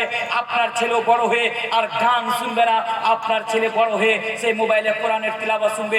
এটি আপনার দায়িত্ব। এবার আরেকটু আগে আসেন, আপনি বলছেন মোল্লা সাহেব আমার ছেলের বয়স 6 বছর, অথচ আমার ছেলে গালি দিতে পারে। আমাদের ছেলেরা নোংরা নোংরা গালি বলে, ছোট ছোট বাচ্চারা আজকে নোংরা নোংরা গালি বলে। কিছু বলতে গেলে আমাদেরকে গালি দিয়ে ফেলে, নানা কিছু বলতে গেলে নানাকে গালি দিয়ে ফেলে। আপোষে এক অপরকে তারা গালি দেয়। আমরা বাবা হিসাবে, আমরা মা হিসাবে আমরা ছেলেকে নিষেধ করি না। তাহলে সবচেয়ে বড় কথা হচ্ছে আমার ছেলের বয়স হচ্ছে 5 বছর, আমার ছেলের বয়স হচ্ছে 6 বছর। এই নোংরা গালি শিখলো কোথায়? এই নোংরা কথা শিখলো কোথায়? আপনি বলবেন উমুকের ব্যাটার কাছে শিখেছে, আপনি বলবেন উমুকের ব্যাটার কাছে শিখেছে। আমরা অন্যজনকে আমরা দোষারোপ করতে ব্যস্ত থাকি। এই শুনুন, আপনার ছেলের মুখের ভাষা যদি আজকে খারাপ হয়ে থাকে, আপনার কারণে ভাষা খারাপ হয়েছে, আপনার কারণে ভাষা খারাপ হয়েছে। কারণ ছেলের সামনে আপনি কাউকে গালি দিয়েছেন, আপনার ছেলে তাকে নোট করে নিয়েছে, তাকে নোট করে নিয়েছে, তার মুখের কথা খারাপ হয়ে গিয়েছে। আপনার ছেলে আজকে মিথ্যে কথা বলে, মিথ্যে কথা বলতে ছেলে আমার শিখেছে কোথায়? আপনি বাবা আপনার ছেলেকে মিথ্যে কথা বলতে শিখেছেন, আপনি মা আপনার ছেলেকে মিথ্যে কথা বলতে শিখেছেন। আপনি বলবেন হুজুর আপনি বড় বড় কথা বলছেন, আমরা কবে আমার ছেলেকে মিথ্যে কথা বলতে শিখালাম? আমি আপনাকে বলছি, এই যে আপনার কাছে মোবাইল ফোন, কাউরির সাথে ওয়াদা করে এসেছিলেন যে তোমার সাথে 12টার সময় আমি দেখা করব। ওই ভদ্রলোক আপনার অপেক্ষায় কুসুমুন্ডিতে বসে আছে, আপনাকে বারবার কল করছে, আপনি তার সাথে দেখা করতে যাচ্ছেন না। ভদ্রলোক কুসুমুন্ডিতে বসে আছে, আপনি তার সাথে সাক্ষাৎ করতে যাচ্ছেন না। উনি যখন বারবার আপনার মোবাইলে ফোন করেছে, আপনি বিরক্ত হয়ে কি করেছেন? ওই মোবাইলটা আপনার ছেলেকে দিয়েছেন আর ছেলেকে শিখাচ্ছেন, এ ছেলে এই ফোনটা রিসিভ করো, আর ফোনটা রিসিভ করার পরে তাকে বলে দাও কাকু আব্বা বাড়িতে নাই। আপনার ছেলেকে আপনি শিক্ষা দিচ্ছেন কাকু আব্বা বাড়িতে নাই। ওই ছোট্ট বাচ্চা কি এমন জানে, উনি ফোন রিসিভ করে বলছে কাকু আব্বা বাড়িতে নাই, কিন্তু টাটকা শয়তান তার বাড়িতে তার পাশে শুয়ে আছে বা তার পাশে বসে আছে। তাহলে আপনি আপনার ছেলেকে মিথ্যা কথা বলার জন্য আপনি শিখাচ্ছেন, তাহলে আপনি কি আশা রাখছেন? আপনার এই ছেলে বড় হয়ে নেক হবে, এই ছেলে আদর্শবান হবে, এই ছেলে আপনার সম্মান করবে? জি না, এই ছেলে আদর্শবান হবে না, এই ছেলে ওয়ালাদে সজে হবে না। কারণ আপনি ওই তার ভুল টার্গেট করেছেন, তার ভুল পারওয়ারিশ করেছেন। আর একটু আগে আসেন, আমাদের ছেলেরা আজকে বিড়ি খায় না? আপনাদের দক্ষিণ দিনাজপুরে লোকজন বিড়ি খায়, খায় বিড়ি, এদিকে বিড়ি খায়। আচ্ছা বিড়ি, আচ্ছা বিড়ির ব্যাপারে একটা কথা মনে পড়ে গেল।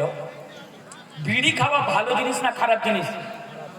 জি খারাপ জিনিস, মাশাআল্লাহ। তবে বিড়ি খায়, এই জন্য বিড়ি খায় কারণ আমরা যতক্ষণ পর্যন্ত বিড়ি না খাবো আমাদের হাগা হবে না। কথাটা ভুল, ঠিক না?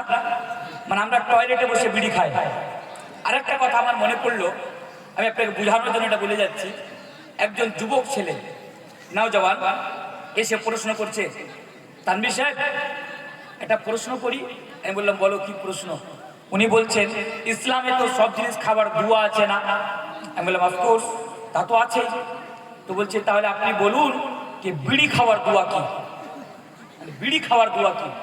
আমি ওকে বললাম আরে বোকা, ইসলামে বিড়ি খাওয়ার কোনো দোয়া নেই, বিড়ি খাওয়া ইসলামে হারাম, এর কোনো দোয়া নেই। উনি আমাকে বলছেন কি আপনি ভালো করে পড়াশোনা করেননি। আমি ওকে বললাম তোমার হয়তো আমার ব্যাপারে জানা নাই, তুমি আগে আমার ব্যাপারে একটু ভালো করে জানো, জানার পরে তুমি এসে আমাকে বলো। বলছে না আপনারা ভালো করে পড়াশোনা করেননি, বিড়ি খাওয়া ইসলামে দোয়া আছে।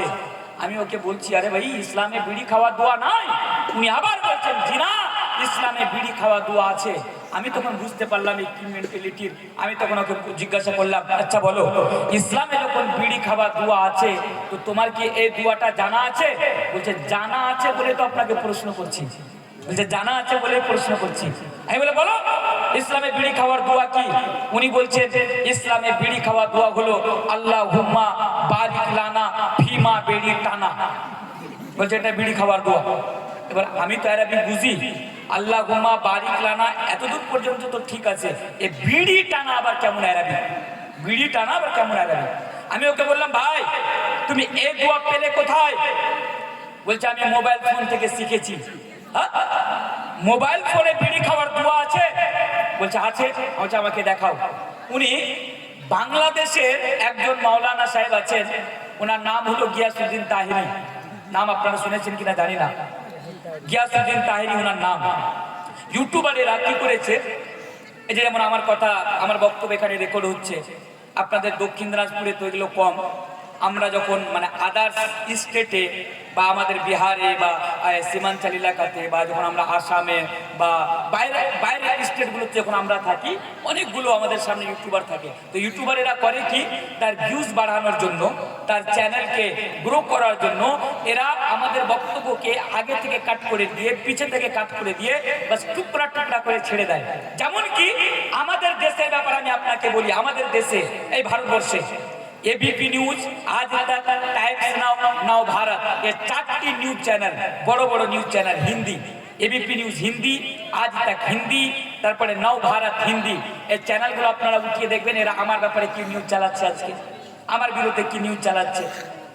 এরা এই যে বড় বড় নিউজ চ্যানেলগুলো আমার বক্তব্যগুলোকে কাট করে দিয়ে এমন ভাবে নিউজ চালাচ্ছে, এ দেখো मौलाना तनवीर किस तरह मोदी को गाली दे रहा है, ये देखो मौलाना तनवीर किस तरह हिंदू धर्म का अपमान कर रहा है। আমার বিরুদ্ধে আজকে তারা নিউজ চালাচ্ছে, আপনি সেখানে যে দেখতে পারেন এক কাট করে দিয়ে। তো বাংলাদেশের ইউটিউবাররা কি করেছে, ওই গিয়াসউদ্দিন তাহিরের আগেকার কথাগুলো কাট করে দিয়ে, পিছেকার কথাগুলো কাট করে দিয়ে এই কথাটুকু রেখেছে আর বাংলাতে লিখে দিয়েছে, ইহা হয় বিড়ি পান করার দোয়া।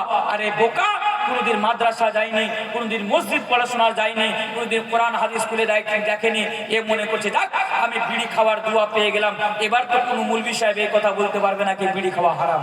তা এই কথাটা আমি কেন বললাম, কি এই যে আমরা বিড়ি খাই, বিড়ি খাওয়াকে আমরা আজকে গুনাহ মনে করি না, আমরা আমাদের ছেলেকে আমরা বিড়ি আনতে পাঠাই দোকানে। আচ্ছা আপনাদের দিকে গুল বুঝেন আপনারা? গুল পাওয়া যায় দক্ষিণ দিনাজপুরে, গুল করাও হারাম ইসলামে, মেয়েরা বেশি করে গুল, মহিলারা বেশি করে। আমরা আমাদের ছেলেকে গুল আনতে পাঠাই, আমরা আমাদের ছেলেকে সিগারেট আনতে পাঠাই। ছেলে যখন দেখে আমার বাবা কি এমন বিড়িতে রয়েছে, আমাকে বিড়ি আনতে পাঠায়, আমার বাবা বিড়ি খায়, আমার বাবা সিগারেট খায়, আমার বাবা গুল করে, আমার বাবা খয়নি খায়।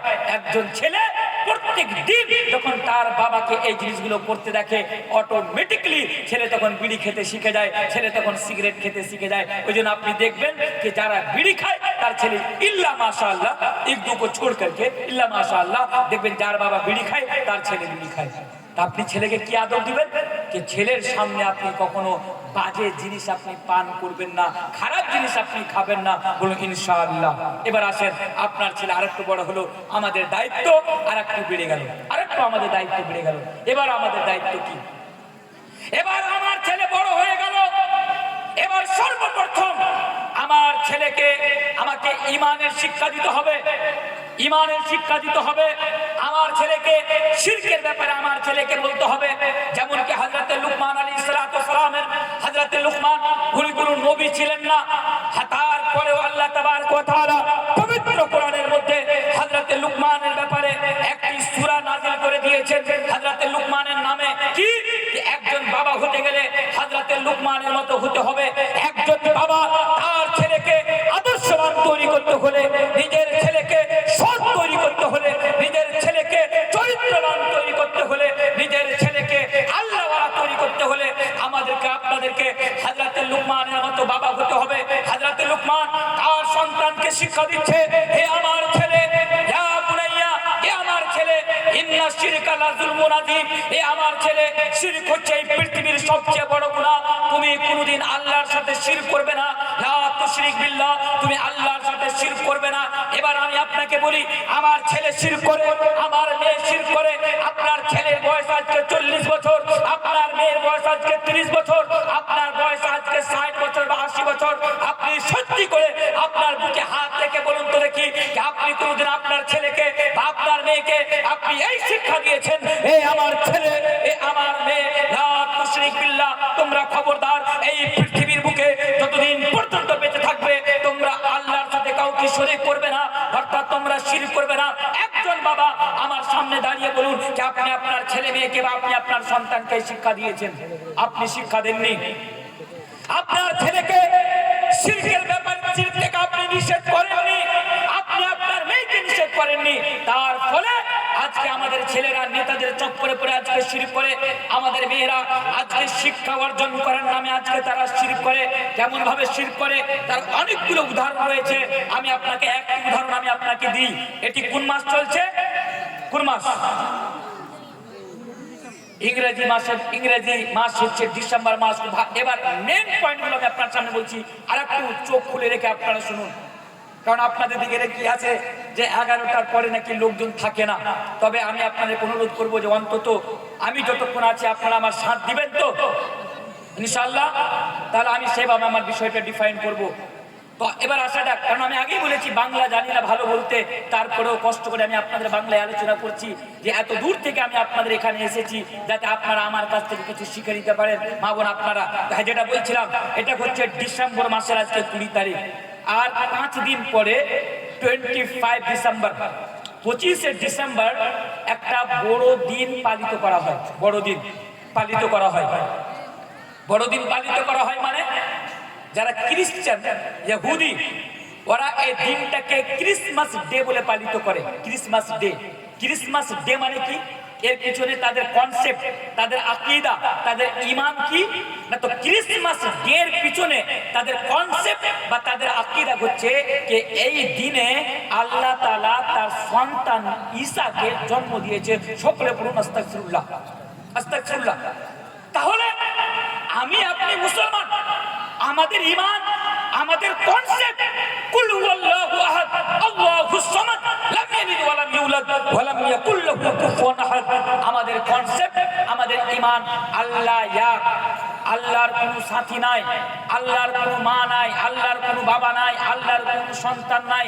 তাছাড়া সূরা মারইয়ামের ভিতরে আল্লাহ তাবারক ওয়া তাআলা বলেছেন যারা এই কথা বলে যে আল্লাহ সন্তান জন্ম দিয়েছে, এটি আল্লাহর জন্য অনেক বড় গালি। তারা আল্লাহকে গালি দিচ্ছে, তারা আল্লাহর শানে গুস্তাখি করছে। তারা তাহলে বুঝতে পারা গেল যারা 25 ডিসেম্বর, 25শে ডিসেম্বর ক্রিসমাস ডে কে সেলিব্রেট করে, ক্রিসমাস ডে কে পালিত করে, এক অপরকে বাধাই দেয়, এক অপরকে মোবারকবাদ দেয়, এর মানে হলো তারা আল্লাহকে গালি দিল, তারা আল্লাহর শানে গুস্তাখি করলো, তারা শিরক করলো। এটি এত বড় গুনাহ। আল্লাহ বলেছেন আল্লাহ তাবারক ওয়া তাআলা বলেছেন ইন্নাল্লাহা লা ইয়াগফিরু আন ইউশরাকা বিহি ওয়া ইয়াগফিরু মা দুনা যালিকা লিমান ইয়াশা।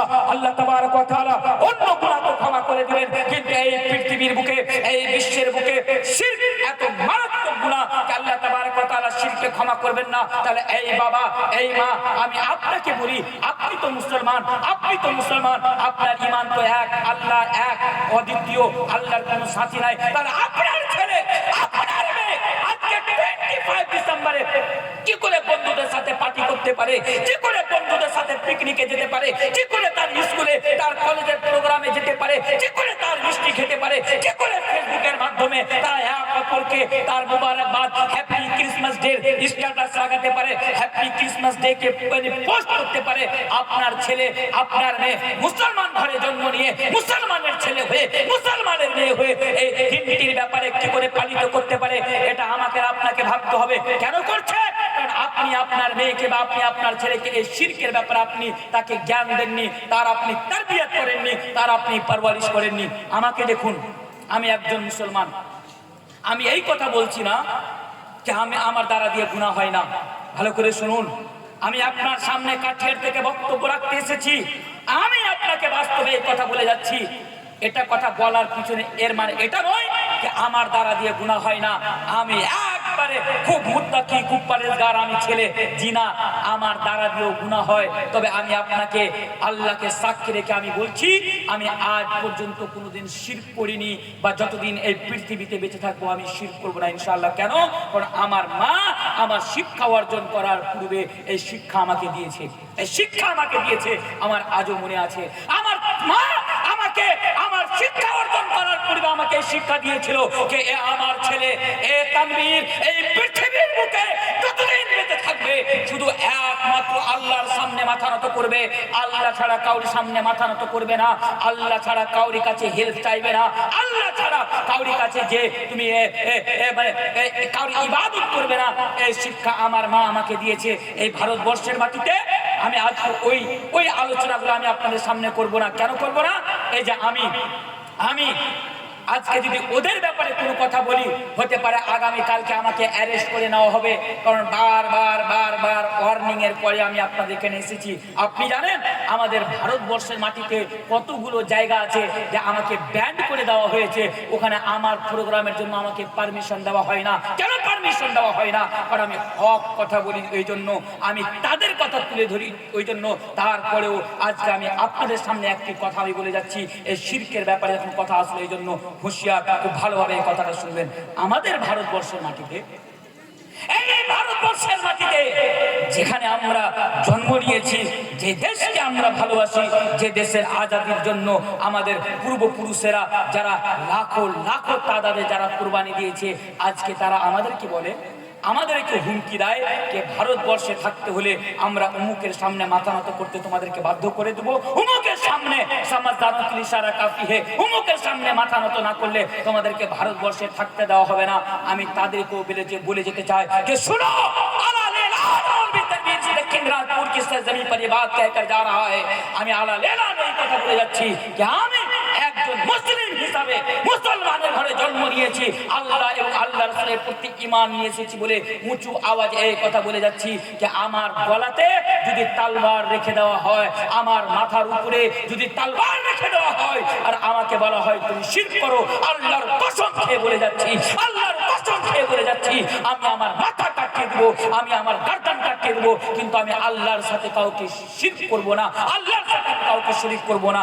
এটা আমার কথা, আমি আপনার সামনে বলে যাচ্ছি। আর আজকে আমি আপনাদের সামনে এই কথা বলে যাচ্ছি যে এই ভারতবর্ষের মধ্যে যে আজকে পরিস্থিতি তৈরি করা হচ্ছে, যে সিচুয়েশন আজকে আমাদের জন্য তৈরি করা হচ্ছে, এই সিচুয়েশনে আপনি শিরক থেকে বেঁচে থাকবেন, আপনি শহীদ হয়ে যাবেন, কিন্তু আপনি আপনার জীবনের শেষ নিঃশ্বাস পর্যন্ত আপনি আল্লাহর সাথে কাউকে শরীক করবেন না, আপনি শিরক করবেন না। বলো ইনশাআল্লাহ, ইনশাআল্লাহ, ইনশাআল্লাহ। আচ্ছা, আরেকটা জিনিস আমি আপনার সামনে তুলে ধরি, শিরক এবং তাওহীদ বা ঈমান, এটা আপনাদের জানা আছে কিনা আমার জানা নেই, তারপরও আমি আপনাকে বলে যাচ্ছি।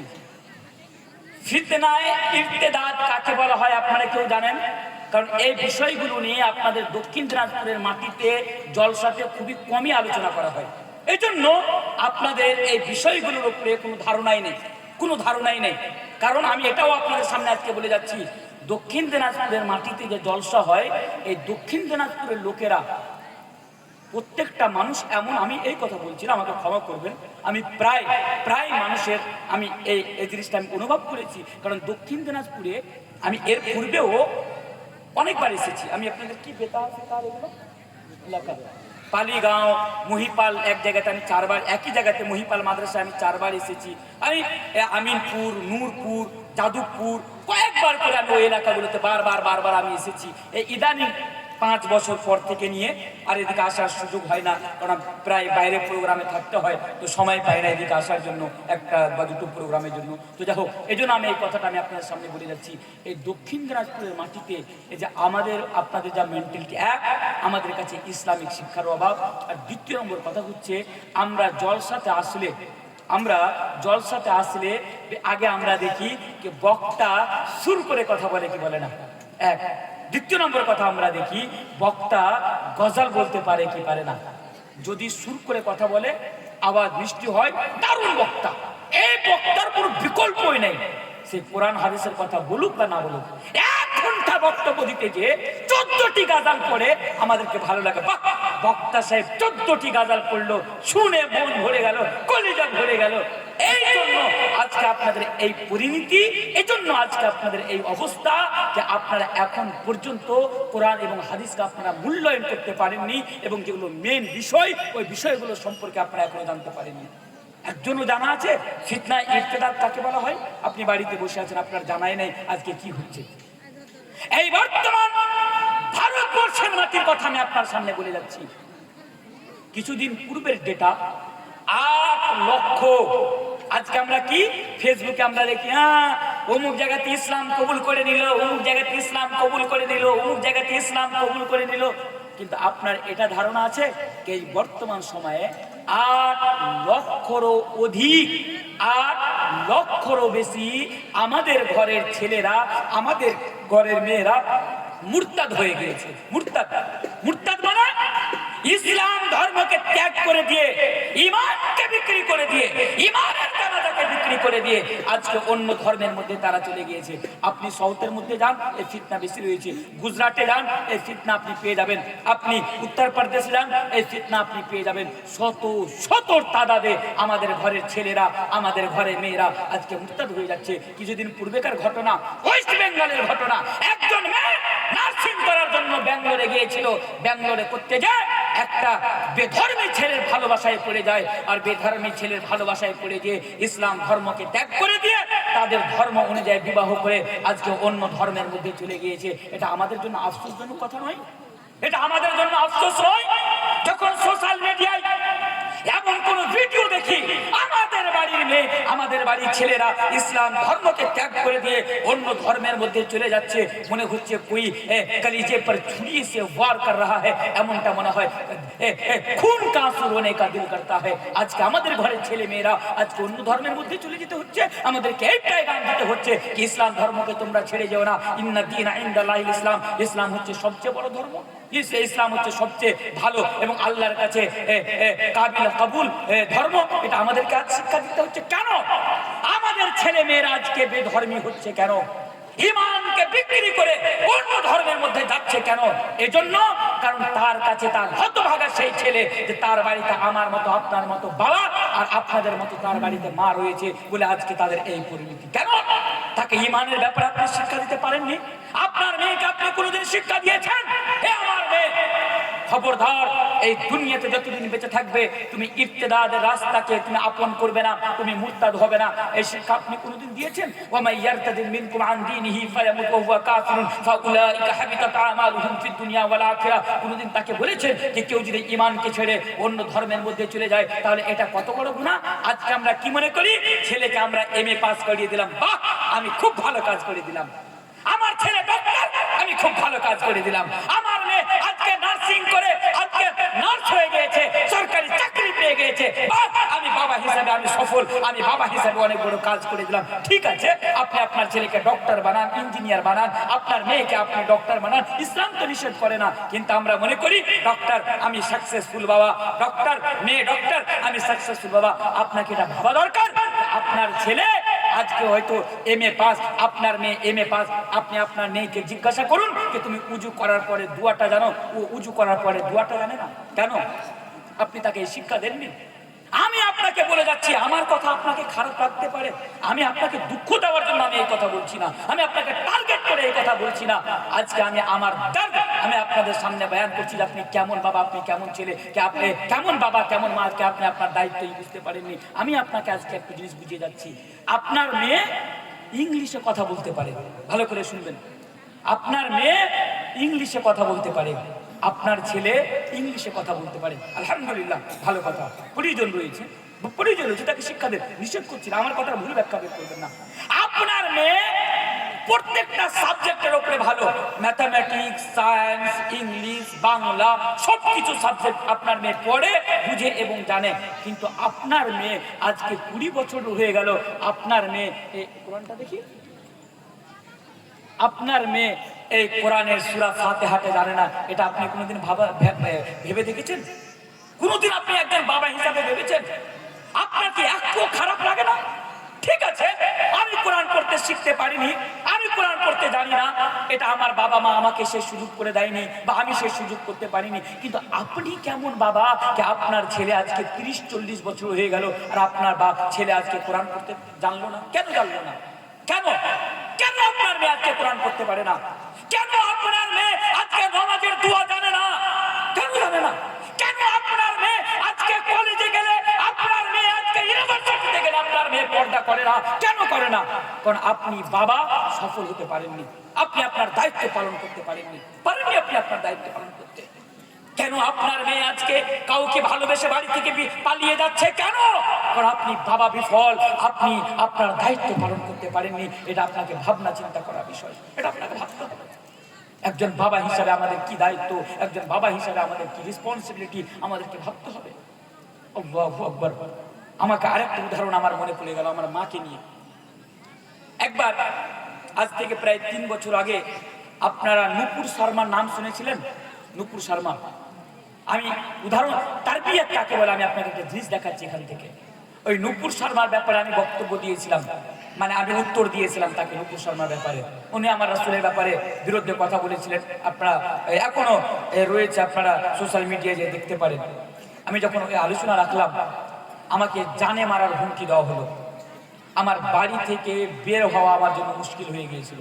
আমি যখন রাস্তায় বের হতাম তো আমার গাড়ি থেকে আমি বাইরে বের হতাম না।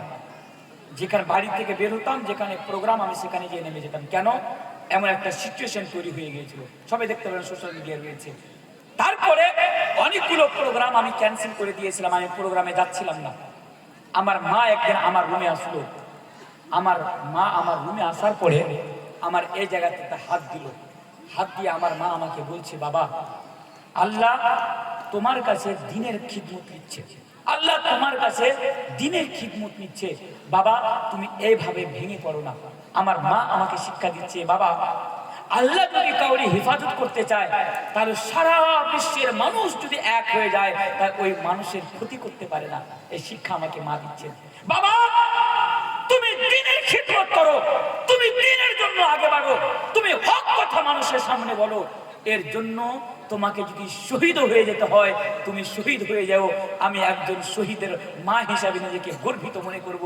আর আমার মা আমাকে বলেছিল, ছেলে, তুমি একমাত্র আল্লাহকে দেখে ভয় করো, আল্লাহ ছাড়া তুমি কাউকে দেখে ভয় করো না। এই শিক্ষা হচ্ছে আমার মায়ের। আজকে আমার বয়স মোটামুটি 28 বছর। এই 28 বছর বয়সে আমি প্রায় 13 বছর ধরে ভারতবর্ষের বিভিন্ন স্টেটে আলহামদুলিল্লাহ বা হাইসিয়ত মুকাররির বক্তা, বড় বড় কনফারেন্স সম্মেলনে আমি উপস্থিত হয়েছি। আমার মা আমাকে পুশ করেছেন, আমার মা আমাকে হিম্মত দিয়েছেন, আমার মা আমাকে বলেছেন, বাবা, আল্লাহকে রেখে ভয় করো। হক কথা বলতে গেলে তোমার সামনে বিপদ আসবে, বিপদ আসতে গেলে তুমি ধৈর্য ধারণ করিও এবং আল্লাহর কাছে দোয়া করিও। এটা আমার মায়ের শিক্ষা। আমার মা এভাবে আমার তারবিয়ত করেছে বলে আজকে আমি আপনার সামনে উঁচু আওয়াজে আমি কথা বলে যাচ্ছি। দাও, 11:30 হয়ে গেল। আমি আর আপনাদের সময়কে নষ্ট করব না।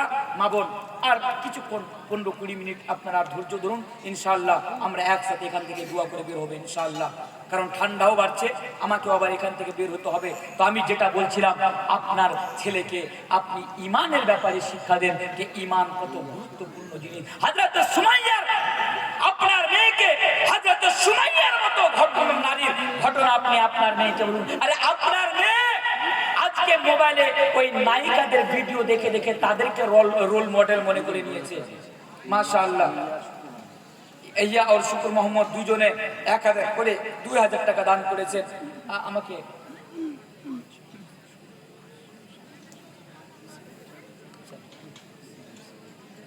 ইনশাআল্লাহ ইনশাআল্লাহ এখন 10-15 মিনিট ইনারা আমার সাথ দিবেন ইনশাআল্লাহ। দেবেন তো? দেবেন ইনশাআল্লাহ ইনশাআল্লাহ। ঠিক, মা বোন, আপনি একটু ধৈর্য ধরে আজকে বিষয়টা কমপ্লিট করতে দেন। তো আমি যেটা বলছিলাম, মাশাআল্লাহ, শুকরান, জাযাকুমুল্লাহু খাইরান ওয়া হাসানাল জাযা। এই জুমা মসজিদের ক্যাশিয়ার সাহেব উনি 2000 টাকা দান করেছেন। আল্লাহ তাবারাক ওয়া তাআলা এই দানকে যেন কবুল করে নেন। বিষয় তো আমি যেটা আপনাদের সামনে বলছিলাম কি, হযরতে সুমাইয়ার মতো মেয়ের ব্যাপারে আপনি আপনার মেয়েকে জানান। হযরত সুমাইয়ার ঘটনা আপনি তুলে ধরুন। ওই মহিলার ঘটনা, কোন মহিলা? ফেরাউনের বাড়িতে যে চাকরের কাজ করত, ফেরাউনের বাড়িতে, মুসনাদ আহমদের সহিহ হাদিস, ফেরাউনের বাড়িতে ফেরাউনের মেয়ের যে সীতা করে দিত, ওই মহিলার ঘটনা জানা আছে আপনাদের? জানা আছে? ঘটনাটি শর্টকাটে আমি আপনাদের সামনে বলি, তাহলে ঈমান কাকে বলা হয় তাহলে আপনারা সকলে বুঝতে পারবেন। আমার মা বোনেরা বিশেষ করে আপনি শুনবেন। একজন মহিলা ফেরাউনের বাড়িতে কাজ করত। ফেরাউনের মেয়ে তার সামনে আছে, মহিলাটি পিছনে আছে, তার আমরা উর্দুতে বলি বাল ঝাড়না, বাংলাতে বলা হয় তাকে সীতা করে দেওয়া। সীতা কি বলেন বাংলাতে? সীতা করে দেওয়া, বাংলাতে সীতা করে দেওয়া, ওই চিরুনি বা কাঙ্গি দিয়ে। তো ওই মহিলা যেই মহিলা ফেরাউনের বাড়িতে কাজ করত, ফেরাউনের মেয়ের চুলে সীতা করে দিচ্ছিল। ইতিমধ্যে ওই কাঙ্গি বা চিরুনি নিচে পড়ে যায়। নিচে যখন পড়ে যায়, ওই মহিলা ফেরাউনের বাড়িতে আল্লাহু আকবার মহিলা বিসমিল্লাহ আল্লাহর নাম নিয়ে ওই চিরুনি উঠিয়ে নিল। ফেরাউনের মেয়ে ওকে বলল, এই মেয়ে, তুমি যেখানে আল্লাহর নাম নিলে, আল্লাহ বলতে কে আল্লাহ? আমার বাপ, আমার বাপ আল্লাহ। ফেরাউনের মেয়ে বলছে, আমার বাপ আল্লাহ। ওই মহিলাটি বলছে, তোর বাপকে আমি আল্লাহ বলে মানি না, তোর বাপকে আমি আল্লাহ বলে স্বীকার করি। আল্লাহু আকবার। ফেরাউনের বাড়িতে যেই ফেরাউন বাদশা, যেই ফেরাউন এত পাওয়ারফুল লোক, কে ফেরাউনের সামনে দাঁড়িয়ে কাউরি কথা বলার মতো ক্ষমতা ছিল না। ফেরাউনের সামনে কেউ কথা বলা তো দূরের কথা, মাথা উপরে করতে পারতো না। আর ওর বাড়িতে দাঁড়িয়ে ফেরাউন, যে নিজেকে এক আল্লাহ বলে দাবি করেছিল, আনা রব্বুকুমুল আলা, আমি সবচেয়ে বড় আল্লাহ ফেরাউন দাবি করেছিল। আর সেখানকার লোকেরা ফেরাউনকে আল্লাহ বলে স্বীকার করেছিল। আর ওর বাড়িতে ওই মহিলা, ওই গরিব মহিলা, কাজ করা মহিলা, চাকরনি বা নৌকারনি, ওই মহিলা ফেরাউনের মেয়েকে বলছে, এই ফেরাউনের মেয়ে, আমি তোর বাপকে আল্লাহ বলে মানি না, আমি তো আল্লাহ তাকে মানি যে আমাকে সৃষ্টি করেছে, যে সারা বিশ্বকে সৃষ্টি করেছে, যে পালনহার, যে রব্বুল আলামিন, আমি তাকে আল্লাহ বলে স্বীকার করি। ফেরাউনের মেয়ে বলছে, তোমার এত বড় সাহস, তোমার এত বড় সাহস, তুমি আমার বাপকে আল্লাহ বলে স্বীকার করো না, দাঁড়াও, আমি আমার বাবাকে বিচার দেবো। ওই মহিলা বলল, ঠিক আছে, তুমি যাও, তুমি তোমার বাবাকে বিচার দিয়ে দাও। ওই মহিলা এসে ফেরাউনের মেয়ে ফেরাউনকে এসে বলছে, আব্বা, তোমাকে সারা এলাকার লোক এক আল্লাহ বলে স্বীকার করে, তোমার সামনে মাথা নত করে। আর আমাদের বাড়িতে যে মহিলাটি কাজ করে, ওই মহিলাটি বলে ও নাকি তোমাকে আল্লাহ বলে মানি না, তোমাকে এক আল্লাহ বলে স্বীকার করে না। বাবা, তুমি একটা কিছু করো। এবার ফিরাউন করলো কি, ওই মহিলাকে নিজের কাছে यानी दरबारियों को हुक्म दिया कि जाओ और उसको मेरे सामने हाजिर करो। ফিরাউনের ওই মহিলাকে ফিরাউনের সামনে হাজির করা হলো। ফিরাউন নিজে ওই মহিলাকে বলছে, এই মহিলা, তোমার ব্যাপারে আমার মেয়ে যে বললো তুমি নাকি আমাকে এক আল্লাহ বলে স্বীকার করো না, এই কথা কি বাস্তব? ওই মহিলা বলল, হ্যাঁ, আমি ফিরাউন তোকে এক আল্লাহ বলে স্বীকার করি না। আল্লাহু আকবার। ইমানের স্পিরিট, ইমানের পাওয়ার, ইমানের গুরুত্ব আর ইমান কাকে বলে, আপনি এই মহিলার ঘটনা আপনি কি বলুন। ও ফিরাউনকে বলছে দাঁড়িয়ে, আমি তোকে এক আল্লাহ বলে স্বীকার করি না। ফিরাউন বলল, এই মহিলা, তোমার কাছে দুটি অপশন রয়েছে, তুমি যদি আমাকে আল্লাহ বলে স্বীকার করো, আমি তোমাকে এবং তোমার যে সন্তান ছেলে মেয়ে রয়েছে আমি এদেরকে ছেড়ে দেবো। আর তুমি যদি আমাকে এক আল্লাহ বলে স্বীকার না করো, তাহলে তোমাকে আর তোমার সাথে যে তোমার সন্তানগুলো রয়েছে এদেরকে আমি জীবিত আগুনে পুড়িয়ে দেবো। ওই মহিলা ফিরাউনকে বলল, এই ফিরাউন, তুমি যা শাস্তি দিতে চাও তুমি আমাদেরকে শাস্তি দাও, তবে আমি তোমাকে আল্লাহ বলে স্বীকার করব না, অর্থাৎ আমি আমার ইমানের সাথে কম্প্রোমাইজ করব না, আমি আমার তাওহীদের সাথে, আমি একত্ববাদের সাথে আমি কম্প্রোমাইজ করব না। ফিরাউন করলো কি, আগুন জ্বালাতে বলল, আগুন জ্বালানো হলো। ওই মহিলার সামনে তার এক এক সন্তানকে আগুনে ফেলে দেওয়া হলো। আগুনে তারা ছাই রাত হয়ে গেল, তারা ছাই হয়ে গেল। কিন্তু ওই মহিলা ফিরাউনকে এক আল্লাহ বলে স্বীকার করলো না। এবার ওই মহিলার কোলে একজন দুধ পান করা দুধ মোহা বাচ্চা, শিরখার বাচ্চা ওই মহিলার কোলে ছিল।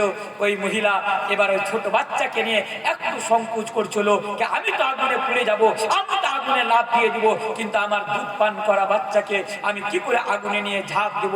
ইতিমধ্যে ওই দুধ পান করা বাচ্চা, পৃথিবীতে 3টি ছেলে দুধ পান করা অবস্থায় কথা বলেছিল, ওই ছেলেগুলোর মধ্য থেকে এই হচ্ছে এক ছেলে দুধ পান করা ছেলে।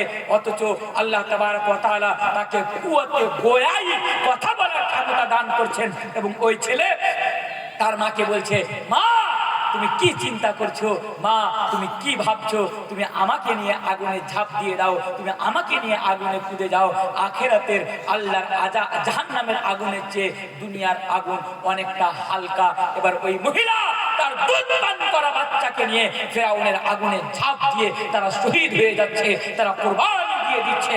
অথচ তারা তাদের ইমানের সাথে, তাদের তাওহীদের সাথে, তাদের একত্ববাদের সাথে তারা কম্প্রোমাইজ করে না, বা তারা ইমানের রাস্তাকে তারা ছেড়ে কুফরি রাস্তাকে তারা ইখতিয়ার করে না।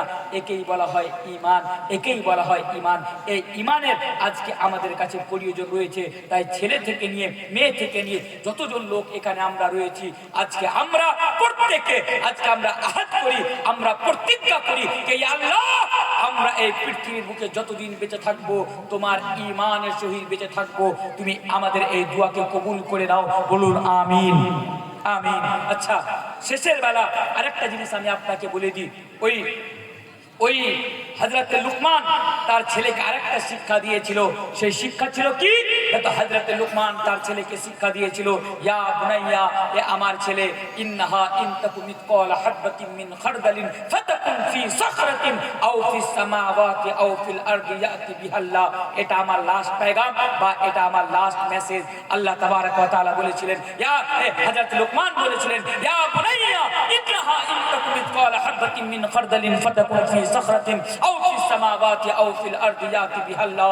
এ আমার ছেলে, আল্লাহ তাবারক ওয়া তাআলা মানে বারিক বিন, মানে বারিক বিন বলতে ইন্নাহা ইন তাকুম মিসকাল হাববাতিন মিন খারদালিন ফাতাকুন ফি সাখরাতিন আও ফিস সামাওয়াতি আও ফিল আরদি ইয়াতি বিহাল্লাহ। হযরত লুকমান তার ছেলেকে বলেছিলেন, আমার ছেলে, এই পৃথিবীর বুকে, আকাশের নিচে, জমিনের উপরে, পাথরের নিচে যদি राय दाना, राय बुझें, अगर राय के दाने के बराबर भी अगर कोई चीज पड़ी होगी, अगर छिपी होगी, तो याति भी अल्लाह, तो अल्लाह तबारक व तआला कल कयामत के दिन उसे भी सामने लेकर आएगा। এর মানে হলো হযরত লুকমান তার সন্তানকে এই শিক্ষা দিয়েছিল, এ আমার সন্তান, তুমি এই পৃথিবীর বুকে যতদিন পর্যন্ত বেঁচে থাকবে, তুমি যেখানে থাকো না কেন, রাত্রের অন্ধকারে থাকো না কেন, দিনের আলোতে থাকো না কেন, তুমি মানুষের সামনে থাকো না কেন, মানুষের বাইরে থাকো না কেন, তুমি যেখানেই থাকবে, তুমি যা কিছু করবে, তুমি যা কিছু করবে, তুমি যা কিছু করবে, কাল কিয়ামতের দিবসে আল্লাহ দেখতে পাচ্ছে, এর ব্যাপারে তোমাকে প্রশ্ন করা হবে। অর্থাৎ তার সন্তানের অন্তরে একজন বাবা এই ভয় ঢুকিয়েছিল যে তুমি আল্লাহর নজরের বাইরে গিয়ে তুমি কোনো জিনিস করতে পারবে না। এই শিক্ষা আমাদেরকে আমাদের ছেলে মেয়েকে দিতে হবে। এই ছেলে, এই মেয়ে, তোমাদের কাছে আজকে মোবাইল ফোন আছে, তোমরা মোবাইল ফোনকে কোন জায়গাতে ব্যবহার করছো, কেমন ভাবে ব্যবহার করছো, আমি বাবা হিসাবে, আমি মা হিসাবে জানতে পারি না বা দেখতে পাই না বা বুঝতে পারি না, কিন্তু মনে রেখো আল্লাহ তাবারক ওয়া তাআলা অবশ্যই দেখতে পাচ্ছে এবং কাল কিয়ামতের দিবসে এই ব্যাপারে তোমাকে প্রশ্ন করা হবে।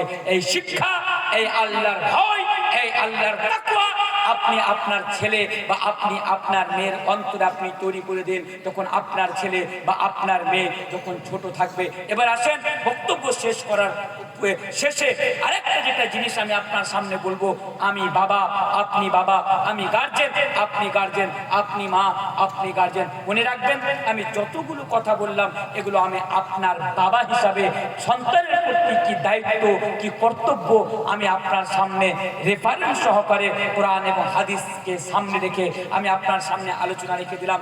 এবার আপনার ব্যাপার, আপনি এগুলোকে পালন করবেন কি করবেন না, আমি আপনার সাথে কোনো জোর করব না, এটা আপনার ব্যাপার, আপনি পালন করবেন কি করবেন না। যদি পালন করেন আলহামদুলিল্লাহ, যদি আপনি পালন না করেন তাহলে আলা কুল্লুকুম রাইন ওয়া কুল্লুকুম মাসউলুন আন রাইয়াতিহি, তাহলে আপনি প্রস্তুত থাকেন কাল কিয়ামতের দিবসে আল্লাহর আদালতে দাঁড়িয়ে যেদিন আপনাকে প্রশ্ন করা হবে, ওই প্রশ্নের উত্তর দেওয়ার জন্য আপনি প্রস্তুত থাকেন।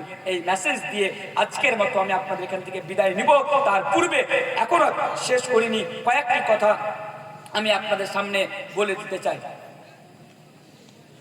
দেখুন, এটা মসজিদের উন্নতি কল্পে যাচ্ছে, তাই না? রাত অনেক হয়েছে, ঠান্ডাও বাড়ছে, প্রায় আপনার এই 40 হতে গেল, মানে 12টার আশেপাশে, 12টা হয়ে যাবে। তো আমি সাধারণত চান্দা করি না বা কালেকশন করি না। আমি আপনাদের কাছে চান্দা বা কালেকশন আমি আপনাদের কাছে জোর করে চাইবো না, তবে আমি আপনাদেরকে একটা অনুরোধ করব, এখানে যতজন লোক আপনারা আছেন আমার কথাকে অ্যাভয়েড করে দিয়ে, মানে ছেড়ে দিয়ে আপনারা এখান থেকে উঠে যাবেন না। আমি আপনার জন্য আল্লাহর কাছে দোয়া করে দেবো। একটা হাদিস মনে রাখবেন, আল্লাহ রাসূল জনাবে মুহাম্মদুর রাসূলুল্লাহ সাল্লাল্লাহু আলাইহি ওয়াসাল্লাম বলেছেন, 3 প্রকারের ব্যক্তির দোয়া আল্লাহ তাবারক ওয়া তাআলা কবুল করেন, তাদের দোয়া রাদ হয়ে যায় না। 3 প্রকারের ব্যক্তি, সহিহ হাদিস। ওই 3 প্রকারের ব্যক্তির মধ্যে এক প্রকারের ব্যক্তি হচ্ছে কে? মুসাফির। আল্লাহ মুসাফিরের দোয়াকে কবুল করেন।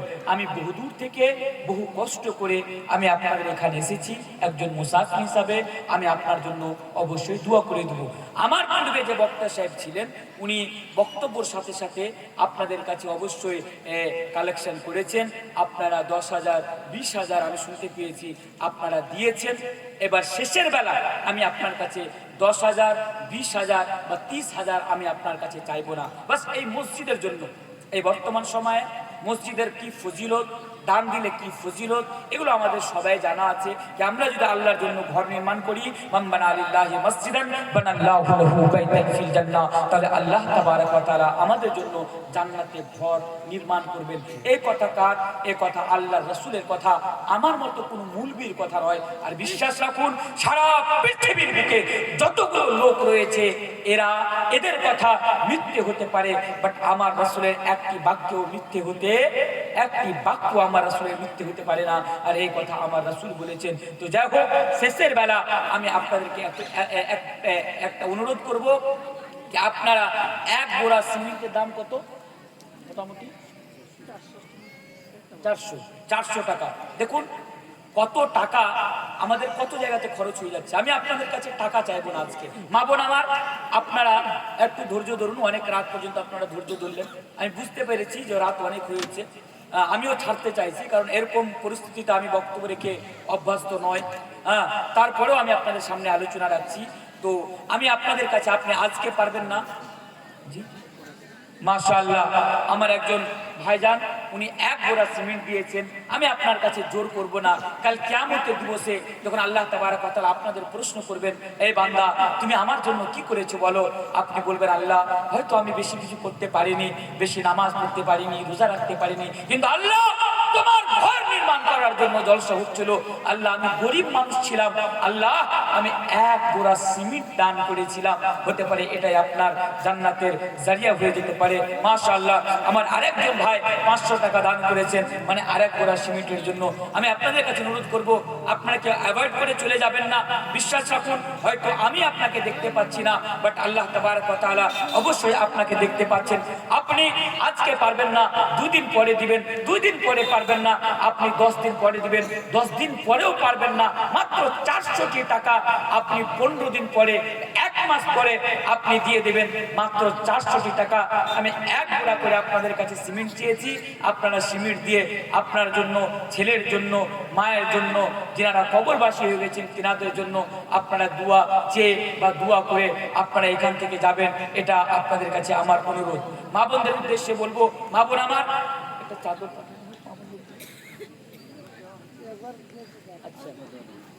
আচ্ছা আরেকবার চাদর দেন। মাশাআল্লাহ, আমার আরেকজন ভাই শেষের বেলা, আমার যুবক ভাই, উনি 500 টাকা দান করেছেন। আল্লাহ তাবারক ওয়া তাআলা এই দানকে যেন কবুল করে নেন, এটা আমার আপনাদের কাছে অনুরোধ। অন্তত আপনারা এক বোরা সিমেন্ট, মাশাআল্লাহ, আমার আরেকজন ভাই 1 বোরা সিমেন্ট এখানে দান করে গিয়েছেন। আপনারা কেউ খালি হাতে যাবেন না, আমি বারবার আপনাদের কাছে অনুরোধ করছি। আল্লাহ যিনারা দান করেছেন, আল্লাহ তুমি তাদেরকে ভালো রাখো, তাদেরকে সুস্থ রাখো। আল্লাহ তুমি তাদেরকে দুনিয়াতে এবং আখিরাতে আল্লাহ তুমি তাদেরকে কামিয়াবি আতা করো। আল্লাহ এদের পিতা মাতা কেউ যদি কবরবাসী হয়ে থাকে, আল্লাহ তুমি তাদেরকে কবরের আযাব থেকে বাঁচিয়ে জান্নাতুল ফিরদাউস আল্লাহ তুমি তাদেরকে জায়গা করে দাও। এ ইলাহুল আলামিন, এদের পিতামাতা যদি দুনিয়াতে বেঁচে থাকে, যদি অসুস্থ অবস্থায় থাকে, আল্লাহ তুমি তাদেরকে শিফায়ে কামিলা ও আজরা আল্লাহ তুমি ওদেরকে দান করো। আসেন একটু তাড়াতাড়ি আসেন, রাত অনেক হচ্ছে, ঠান্ডা বেড়ে যাচ্ছে। যে যা পারবেন আপনারা এখানে দিয়ে চলে যান। আমি আর কয়েক মিনিট আপনাদের সামনে রয়েছি, একটু তাড়াতাড়ি। মা বোন আপনাদের পক্ষ থেকে কোনো দান আসলো না, এদিকে মা বোনেরা মনে একটু কম দান করে। আচ্ছা আচ্ছা, মা বোনদের উদ্দেশ্যে বলবো, মাশাআল্লাহ, আমার আরেকজন ভাই 200 টাকা দান করেছেন, আরেকজন আমার ভাইজান 500 টাকা দান করেছেন। আল্লাহ তাবারক ওয়া তাআলা এই দানকে যেন কবুল করেন। এটা চাদর পাঠান। মা বোন 1 টাকা 2 টাকা যে যা পারবেন আপনারা ওই চাদরে দিয়ে দেবেন। শেষের বেলা আমি আপনাদের জন্য দোয়া করে দেবো। অন্তত 1 টাকা করে হলেও আপনারা সেই চাদরের মধ্যে দিয়ে দেবেন। আপনারা দিয়েছেন আমি জানি, তারপরেও আপনারা দিবেন। মাশাআল্লাহ, তাড়াতাড়ি। सुनो दिल से यारो सलाम आखिरी है, नज़्म आखिरी है, कलाम आखिरी आखरी है, कलाम आखरी है। सुनो दिल से यारो, सलाम आखरी है, नज़म आखरी है, कलाम आखरी है, कलाम आखरी है। ए दुनिया बड़ी पे वफा है संभलना, यहाँ दिल लगाने की कोशिश न करना। মাশাআল্লাহ। আমার একজন ভাই ওনার বাবার জন্য 100 টাকা দান করেছেন, আল্লাহ তাবারক ওয়া তাআলা এই দানকে যেন কবুল করে নেন। ভাইজান আমি তো জোর করি না, বাট আপনাকে দেখি একটু মানে হ্যান্ডটা মনে হচ্ছে। माशाल्लाह बहुत स्मार्ट लग रहे हैं आप।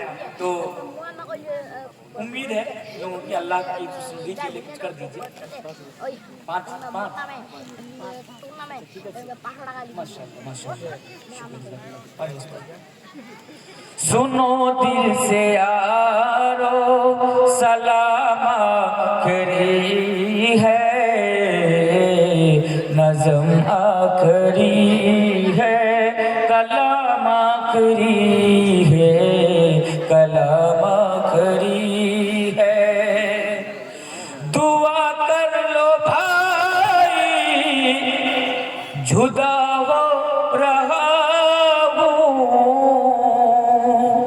रही जिंदगी तो फिर आकर मिलूंगा, आकर मिलूंगा। अगर मर गया तो दुआ करते रहना, आंसू बहाने की कोशिश न करना, कोशिश न करना।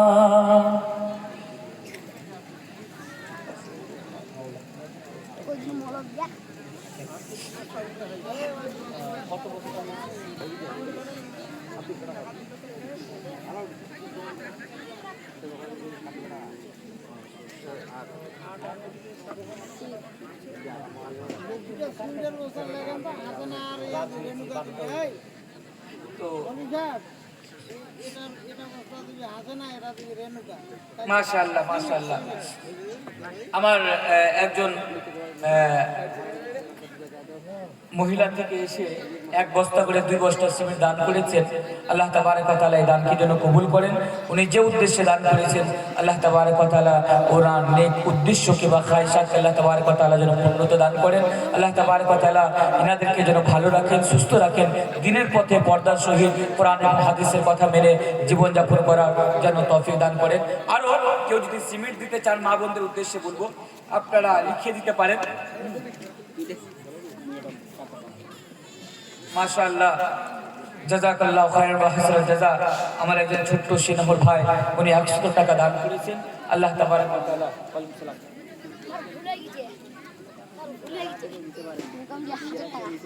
হ্যাঁ হ্যাঁ হ্যাঁ দিতে পারেন, হ্যাঁ হ্যাঁ দিতে পারেন, হ্যাঁ দাও দাও,